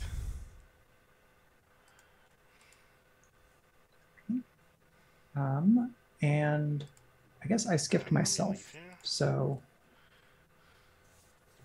I should go. We're going to have now the third person in the earthbending district. So now it's you, Greg. Okay. All right. Layer 4, we said, right? Okay. Layer 4, rectangle. So both districts that are not directly beside the lake are now at 3. So any addition to either of those will now spill over into another district. Yeah, so a district can't have 4. If population is going to go into a district that has 3, that's when we create a spillover district, and the city expands. Well, so this thing, we've got that river with the underground river, right? Just south of the flooded district. What is the green stuff there again? That is the wheat, right? Is that the special wheat? So that's the floodplain then. Yeah. So we probably need someone to tend it, right? Like, isn't it reasonable to assume we'd have a population there? Yeah. Mm-hmm. So there we go. This square, this blue, perfectly circular square, will tend this district of wheat. Yeah. From a if flood. we're doing that, Greg, do you want to add the kind of districty bits on layer 5? Sure. Let me get rid of this. Oh, hold on a second. We just got something. What did I just get? Oh, thank you for the thank you for this. Oh, Shadow Mage gifted a tier 1 sub to Fatal the Baptist. Thanks, Shadow. Thank you for gifting a sub, and welcome, Fatal the Baptist. Nice. To the Arvanauts. Okay. So put in little bits, right? So that's layer 3 for that. Layer 4. I just left layer 4 for districts. Layer 5 for districts. Okay. And then that's maroony-ish. Yep. I'm going to add a population over here and then make a district in this little triangle to the northeast of earthbending land once Greg is done with layer 5. All right, I'm going to try to... there we go. All right, let's see. So... So I don't want to cover over the wheat, but... That is great. Okay, and then cross edge. I mean, cross edge. Cross edge. You could do it, cross edge. Okay, now it looks like a piano, but you get the idea. Okay, and then Premee, you're next up. Okay. Did we agree that people are allowed to live in the flooded district? Absolutely. Like poor people or like unlucky people or cursed people or something? Or criminals that would like to avoid detection. Or criminals that would like to avoid detection. I'm putting somebody there. Yeah. Or people who like swimming, or people who have boats. Or people who like swimming. Where's yes, clearly this is a place where they love water sports. That's really what we're talking about. It's a marina. Like, what's the real problem? Greg, if you can leave layer 5, I need to add sorry. Another district on Sorry. There we go. So, and then Marie, you're next. I'm going to go a little bit further west and put a little layer 4, put a little circle into that little where one of the caves is, because some people want to be near there so that they can exploit that.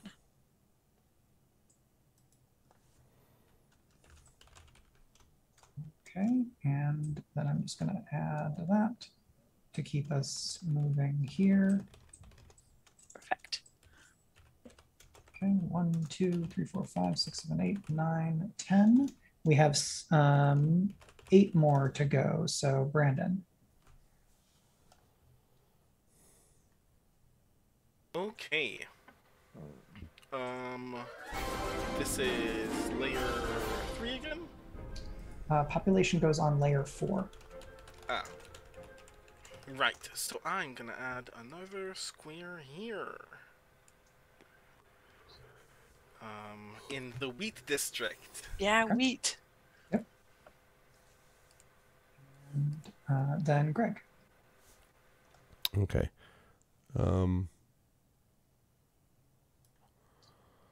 I'm thinking. So we have that one population near the cave. What the hell? Let's add another.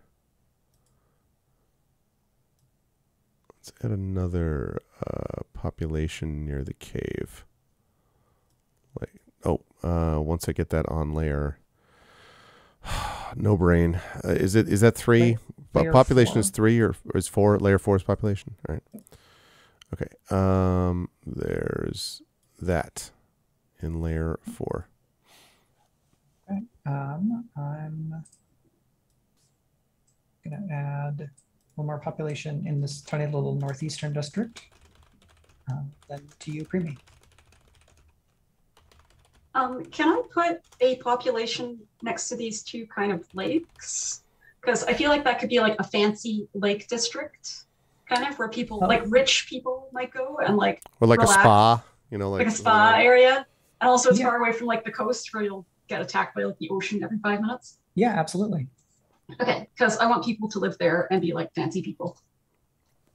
Somewhat fancy people. They look across. They look across the lake to the other district, and there's a flashing light over there that they just stare out the horizon while the fancy house behind them.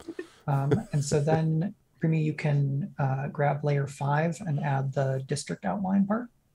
Okay, hang on. I just want to say I got that reference. Thank you. I'm glad somebody did. Boo. And they're called the Great Voister. No. Okay, I just grabbed a color at random. I guess I could use the eyedropper to grab a color. Okay. Sorry, it smallerized my brush. I don't know how big this is.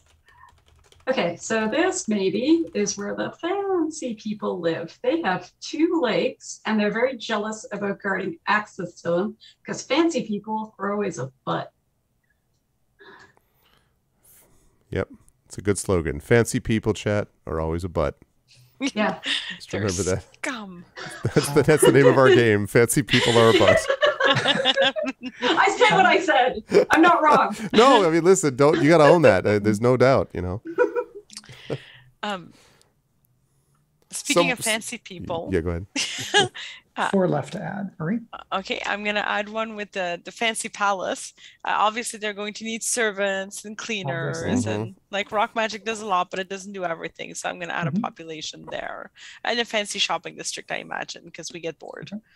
Marie, do you want to do the district parts? If not, I'm happy to do so. I can do it. So that's on layer 5. Sure, I can do it. Brandon, to you.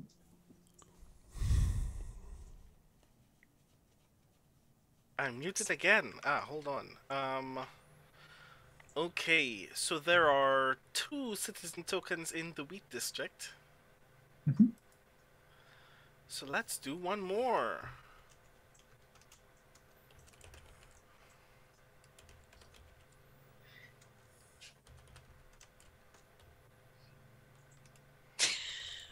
That's me.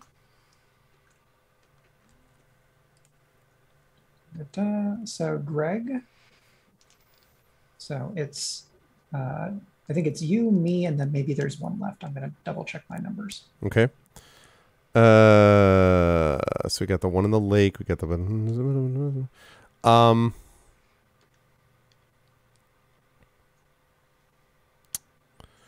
is that thing to the top, the northeast there of the Earthbender district? Is that was that a spillover district that we had? It is a district. It has 2 population. All right, I'm going to add one there. Okay. So I'll put. I will do that as soon as I own the layer because that's what I do.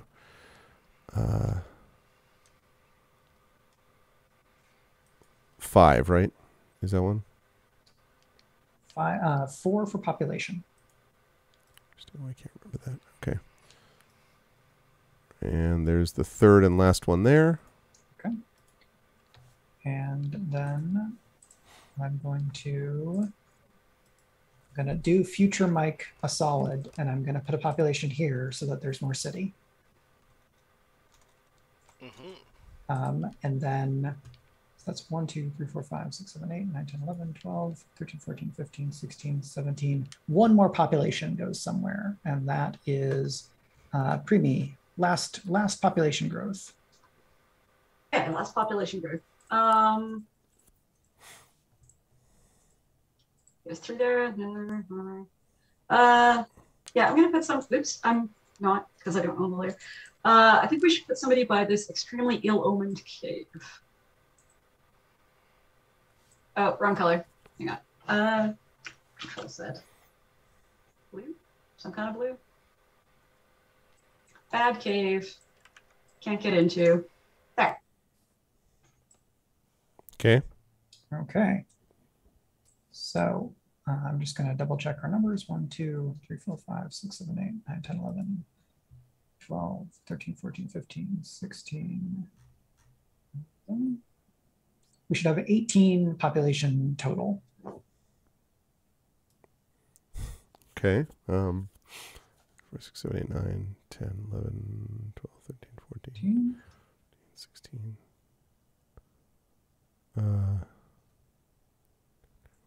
There's 3 each in cave. 18. I see it. Okay, great. Although, is there bottom right, Mike? Is there a population hidden under something? I think there is a population in the Grand Temple. That's the Grand Temple, the bottom right, because that would make it 19.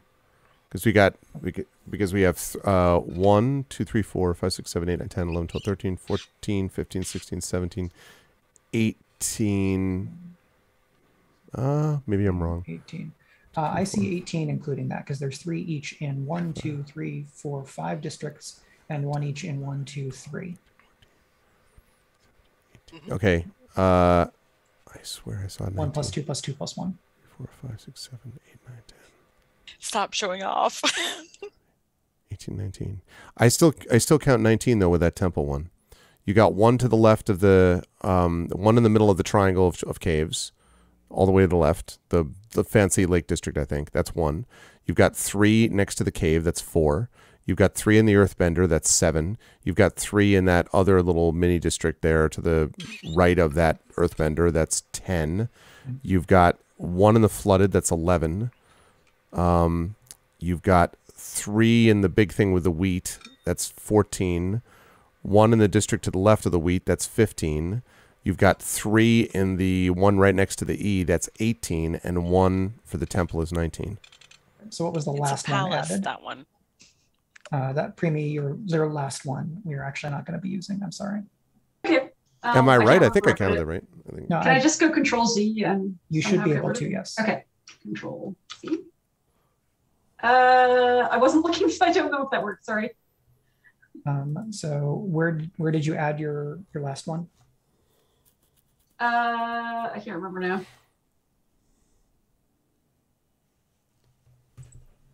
It wasn't in the Lake District. Oh, I think it was up by the cave. Hang on. Yeah, I think so. It could be cave. So yeah. The cave at the north only has 2? Yeah. So I should only have 2, but I now don't know how to get rid of it. Can I get rid of it? Nope. I'm going to go... Oh, I don't want to go clear layer. Good God.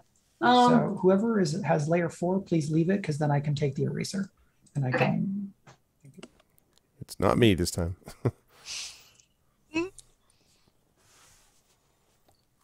Okay, so I'm going to own this, and then I'm going to Yay. Eraser that, and now we're good. All right, the very last thing is every player gets to name 1 feature on the map, even one that wasn't put down yet. So you could add a feature, or you could just name something that already exists. So Premee, turn order is to you. So you get to name something. You could add something and name it if you would like. And this is the last thing we do. Well, I would like to name this far cave here the Cave of Saints. Nice. The one in the northeast or the one in the northwest? The one in the northwest. Okay. Everybody loves a saint. Mm-hmm. Saints. Okay, great. Marie? Which layer would you like me to add something on? If it's going to be a geographical feature, it should be on layer 3.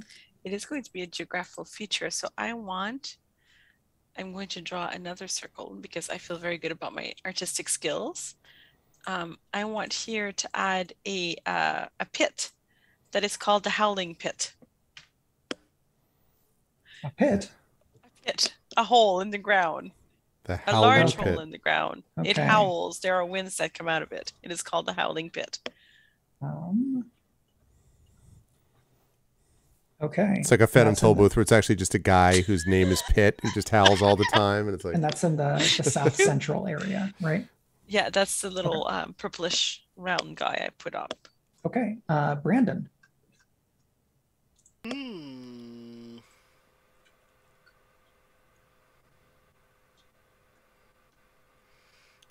Do we have a name for the wheat yet? I don't think so.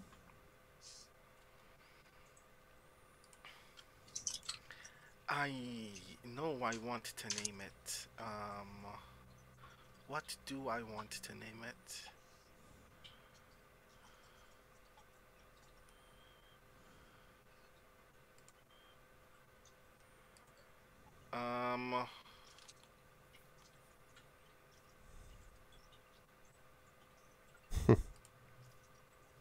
I know I want to name it. I just... Aha. So I want to imagine that there is some unique shape about the wheat itself. And inspired by lentils, which are my favorite grain.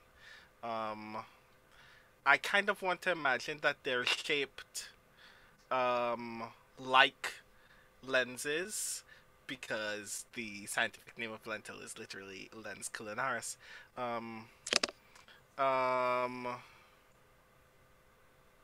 So let's call them a lens cap, because you crack them out like as if they were peas, and then inside those caps you find like little entirely concave grains. Great, so that's lens cap. Very is cool. the name of our wheat that is grown in the kind of east center area. Cool. Greg, what would you like to name? I already named it. I don't know whether it counts, but I kind of like the tunnels, and I would count those as the ones that extend between the caves, and it's sort of like in the Batman in Gotham in the Batman universe, it's the Narrows, or the locks in Dickensian London. So the tunnels, I would say, like capitalized. The tunnels. Yep. Okay, and I get to name a thing. What should I name? Do we have a name for the lake yet? No, I don't think so. Okay. Is it just lock? No, just kidding. Let's see.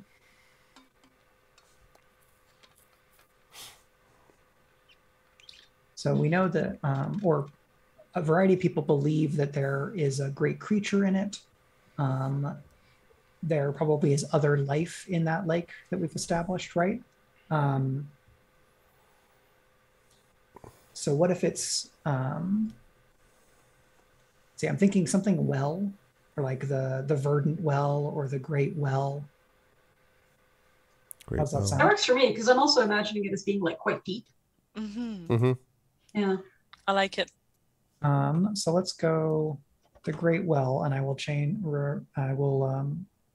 retain the right to try to go for something more flowery. So I think there'll still be a good amount of world building to do between where we are here and we can play Court of Blades, because there's Something that just came to mind, but I don't want to veto your naming power. go for it. Because it is the largest lake, and because totally coincidentally, all of our districts are immediately around it. I imagine that because it was the largest source of water, that is where everybody decided to settle. And because there is probably a living thing inside there that no one has identified, I think that it would be kind of hilarious to call it Settlers Well. Yeah, works for me. Very And nice. it may also have like multiple names, right? Mm-hmm. Yeah, like the Circlets, for instance, call it like the Holy Lake or something like that. Yeah. Mm-hmm. The people in the Drown District call it the more watery place. The more watery okay. place. So we know that this, the idea we had was that this is Valor Island. Does anyone have an idea for the name of this city? Not sure that Otisburg works, although I am. You know, because I had pitched something like Veterans Reward or Veterans Rest. I like the idea of the word rest or respite in there somewhere. Mhm. Like, I'm in my head. I like the idea that at its foundation it was called like Valor's Reward or something like that, and over time, several generations of locals have corrupted its name. But I have no idea how they've corrupted it. So it started out as what? As like Valor's Rest, you said, or Valor's, or no, not Valor's Rest. Valor's Reward. Valor's Award. Could have become like Valloward or something. The city of Valloward. Yeah. Oh. yeah, that's exactly how these things happen. Yeah. Arroward, you're talking about, right? Like Arroward, Arreward, Arroward. Like it's. I was looking at if it was Valor's Reward. Right, but I was People thinking usually- about the Valor being cutting off the Val and them starting to think of it as this is our reward, and so it becomes our reward. What I heard was, I'm going to put it in the Zoom chat, Valloward, all as one word. Oh, that's also what Triffid heard. That's yeah, and Arudino. I can. It's also better for SEO. If we use that as the series title. You made up an entire thing. Amazing. They'll never know. Yes. All right.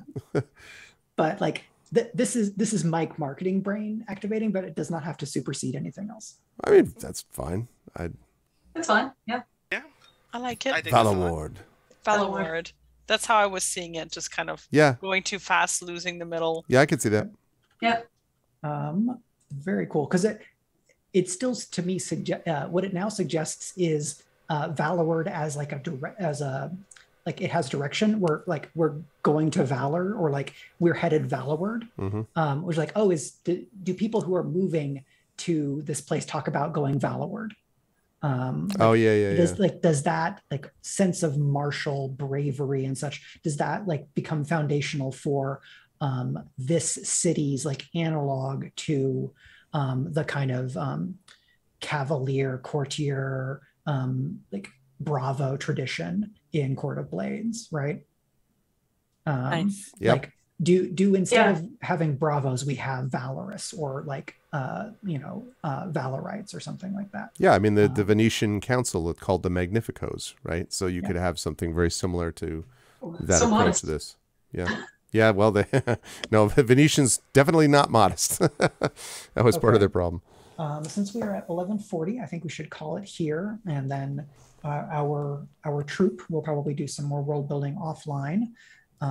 But before we do that, we should let everyone outro, and I'm going to remind myself the other dates that we confirmed, so that we can tell everyone who is watching when they can next see this group of folks.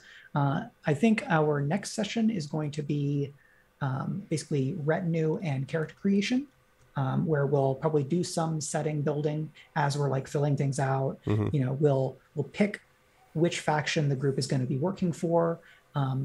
My plan is for us to develop factions so that I can use the 6 in Court of Blades mechanically. Okay, here's the faction that's like the People's Champions, that's analog to Bastien. Here's the faction that's like the creepy magic users, that's like these folks. And that way I don't have to like do a ton of homebrew, because the Drakes have come up with very cool evocative factions. And then our challenge becomes, how can we come up with a different set of factions, or like a different like group that mechanically fits this, and give it a different life, or put a different face on it.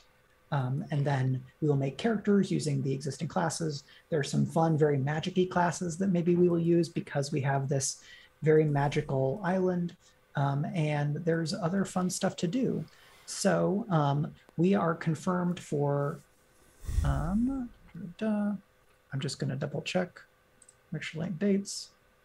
I think Marie has it in Zoom chat So as well. July 29th and August 19th our next dates. We will be starting at the same time, so 8 p.m. Eastern, 5 p.m. Pacific.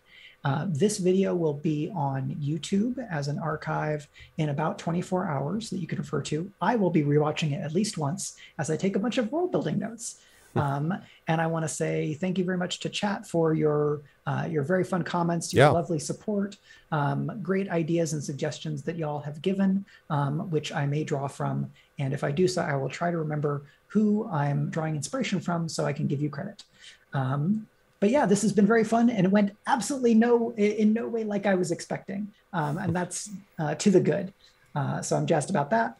And I'm very excited to see this map be professionally drawn at Me some point too. in the future as well. So people are like, what is this? You're like, well, there's factions. Like, really? I see rectangles and... Yeah, like, what are those large maroon and is that a stains to the triangle? east? Why is, you know...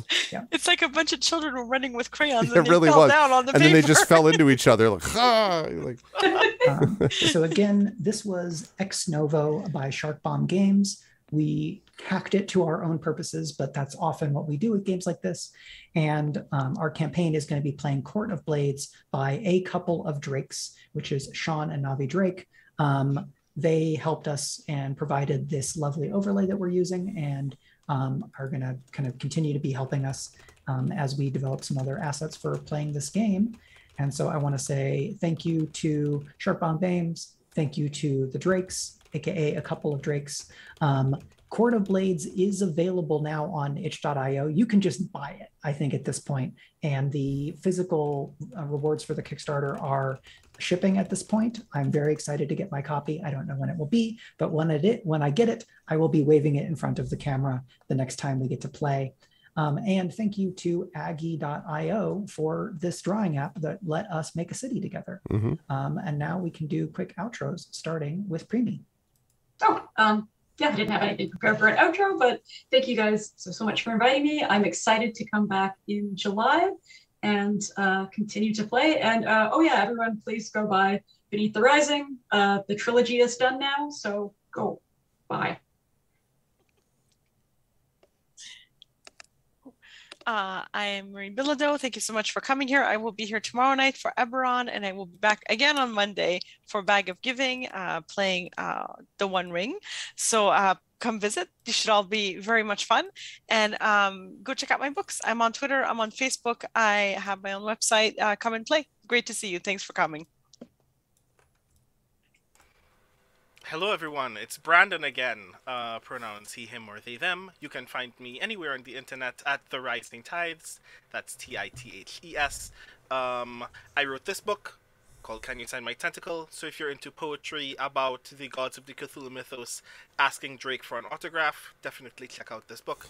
A reminder, since I am technically a part of the crew that is responsible for this, that our good friend Gregory A. Wilson, who you may or may not know, is presently launching a Kickstarter for Grey Shade, the Grey Shade trilogy and RPG.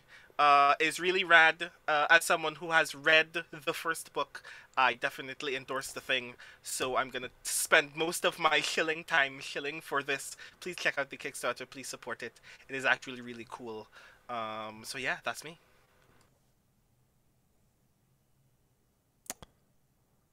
I'm next. I'm just copying our Zoom chat into a separate document so that we don't lose it, because we had some ideas that I don't want to lose track of. So this is me vamping so that I can do this thing before I forget. Because when one is facilitating or GMing, one is always doing several things at once. Yeah, so I am Michael R. Underwood, go by Mike, he, him pronouns for me. I have been our facilitator for this game of Ex Novo and will be the GM/dancing master for our campaign of Court of Blades. I'm very excited to have all these lovely, creative, wonderful people whom I can challenge in various and exciting ways. My latest release is Geekomancy, which is the new edition with a very cool cover, available in paperback and in ebook and an audio, which has been out for basically since 2012 with Audible Studios. And I want to remind anyone who is watching us but is not already familiar with Speculate that we have another series with Speculate called Fractal Spire, playing Girl by Moonlight by Andrew Gillis. You can watch our setting and character creation plus 5 more sessions of that at youtube.com/arvaneleron. And we have there's a Fractal Spire playlist that I have on my site and I put very frequently. You can watch those on YouTube. You can catch them live on this channel here, or you can listen via your podcast app of choice by going to speculatesf.com or look for Speculate in your podcast app. We divide those episodes up into audio. Those are edited by Rudy Basso. Thank you, Rudy, for your amazing editing work.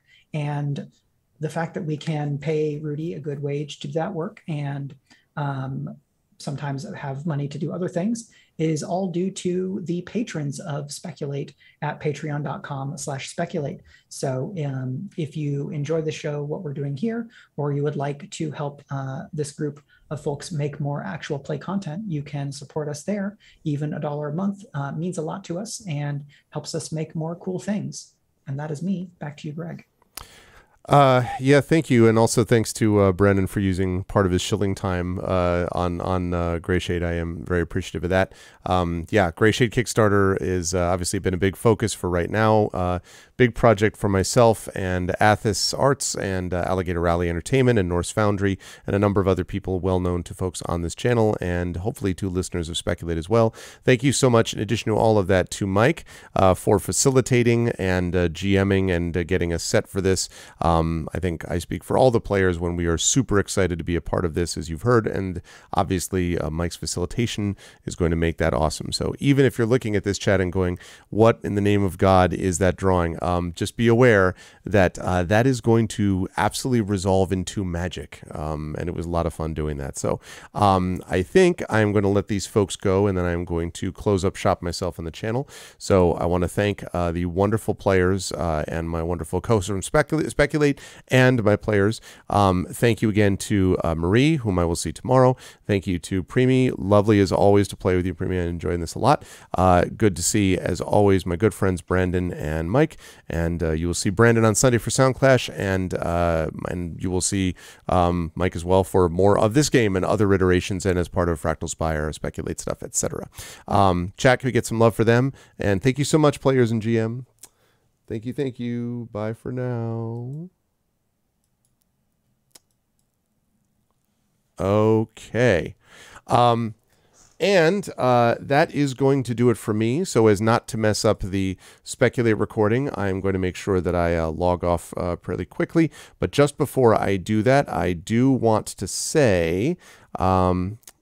Before I do that, I do want to say thank you to all of you lovely folks for having been here as a part of this. I really enjoyed that a lot, actually. The world building game I thought was a great idea when Mike first brought it up, and it turned out that it was indeed a great idea, and it worked really well, and so I am just very pleased with all of it. So if you liked what you saw and heard, I hope that you will support us on Speculate, and you can do that with going to speculatesf.com or patreon.com/speculate. It really does help. It really makes a difference to us. It makes it possible for us to do games like this, and you can also get access to certain behind-the-scenes content and stuff like that. Otherwise, the other big thing, as I said, that I'm doing, really focusing my attention on is Gray Shade, which is currently sitting at $6,198, 80 backers, so we're in good shape, having just gone about 3.5 days in, but obviously we have a long way to go, and so please, please, please take a look at it. If it seems of interest to you, please support it and back it, and please spread the word about it using that hashtag Gray Assassin, and please let everybody know that you're doing it, because again, that's how this all becomes possible, is by doing stuff like that. So thank you all for those who have supported already. There's going to be an update actually with Brandon O'Brien on that Kickstarter coming tomorrow, that you're going to see, and some other really cool stuff that we've got planned down the line. Tomorrow on the channel, we will be back here with Eberron, Oracle of War, as we move into a new section. This is actually part 2 of season 2, and it is called The Last Word, and that's going to be starting tomorrow for the D&D with Infinity and Beyond crew. Very excited about that. And then on Sunday, we have more of Brandon O'Brien with Soundclash The Clampdown, and then Monday, as we just heard, Bag of Giving with Marie, who's going to be back with you. So a lot of cool stuff that we've got planned. Tuesday's Adventures of Middle-earth and Talisman Adventures as well. So a lot of role play and stuff like that we're going to be doing over the next few days. But that's going to do it for me. I'm going to rise up on out of here. I want to thank everyone who made this a great stream today. Again, please follow the channel and do all the things. Subscribe to the channel, support the channel, but most of all today, support the Speculate Patreon as in the ways I just said, patreon.com/speculate, and especially please support as well. I shouldn't say especially, but as well for me anyway, please support !Gray Shade KS, because both of those things matter. I want to thank all of the lovely people who made this an awesome stream tonight. Thank you to my wonderful mods. Thank you to Arudinel, Dragon Spear, Rock God, Shadow Mage, Triffity Mats, Turbo Tango, The Rising Ties, best mods in the business. Thank you, thank you. Thank you so as well to all of my subscribers and Patreon supporters. Arudinel, Dragon Spear, Rock God, Shadow Mage, Triffity Mats, Turbo Tango, The Rising Tides, Wispy Song, Jagtris, JLC, Kooky Canuck, Prince Justin. Thank you to those who gifted subs as well tonight. And thank you to my viewers. Thank you to Coven of Lenara, who's a mod, and I don't know why I didn't show up there. Thank you to Crit Twitch. Thank you to Sinor. Thank you to Duke and Rex. Thank you to Diello Flower. Thank you to Mrs. Dunsel and Nonstop, who are also both subs, so I don't get what's going on there. Thank you to Nintendo Switch XL. Thank you to Premee Mohamed.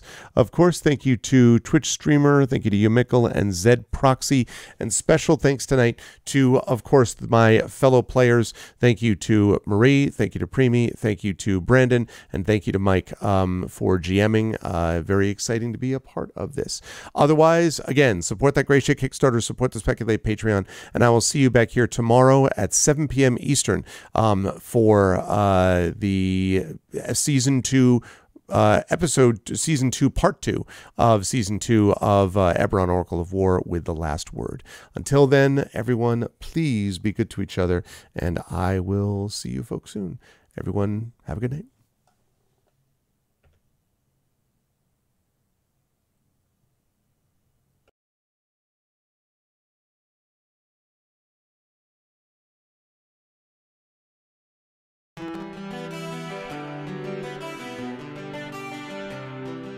So here are all of my encouragements for you all to make terrible decisions, as I am the GM.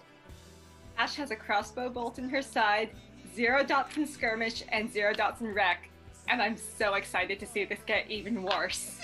So that's 1 vote for escalation. Skelly has 3 guns and all the ammo. Crossroads has no guns, but Crossroads is a gun powered by ghosts. Have we established that your guns are special to you? I feel like we're establishing that your guns are special to you. Before this crew, they were my only friends. You've known us for 5 days. You've known those guns a lot longer. These are my babies. Yeah. I just want to say, Rowan was starting to do this, and then he realizes to harvest, this doesn't help. Like, don't do that. This is not. No. This is Like, not. don't do this this. thing. Yeah.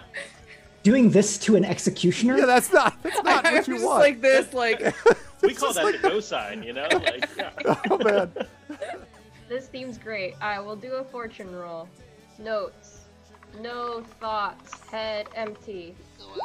1! I rolled a 1! Yep.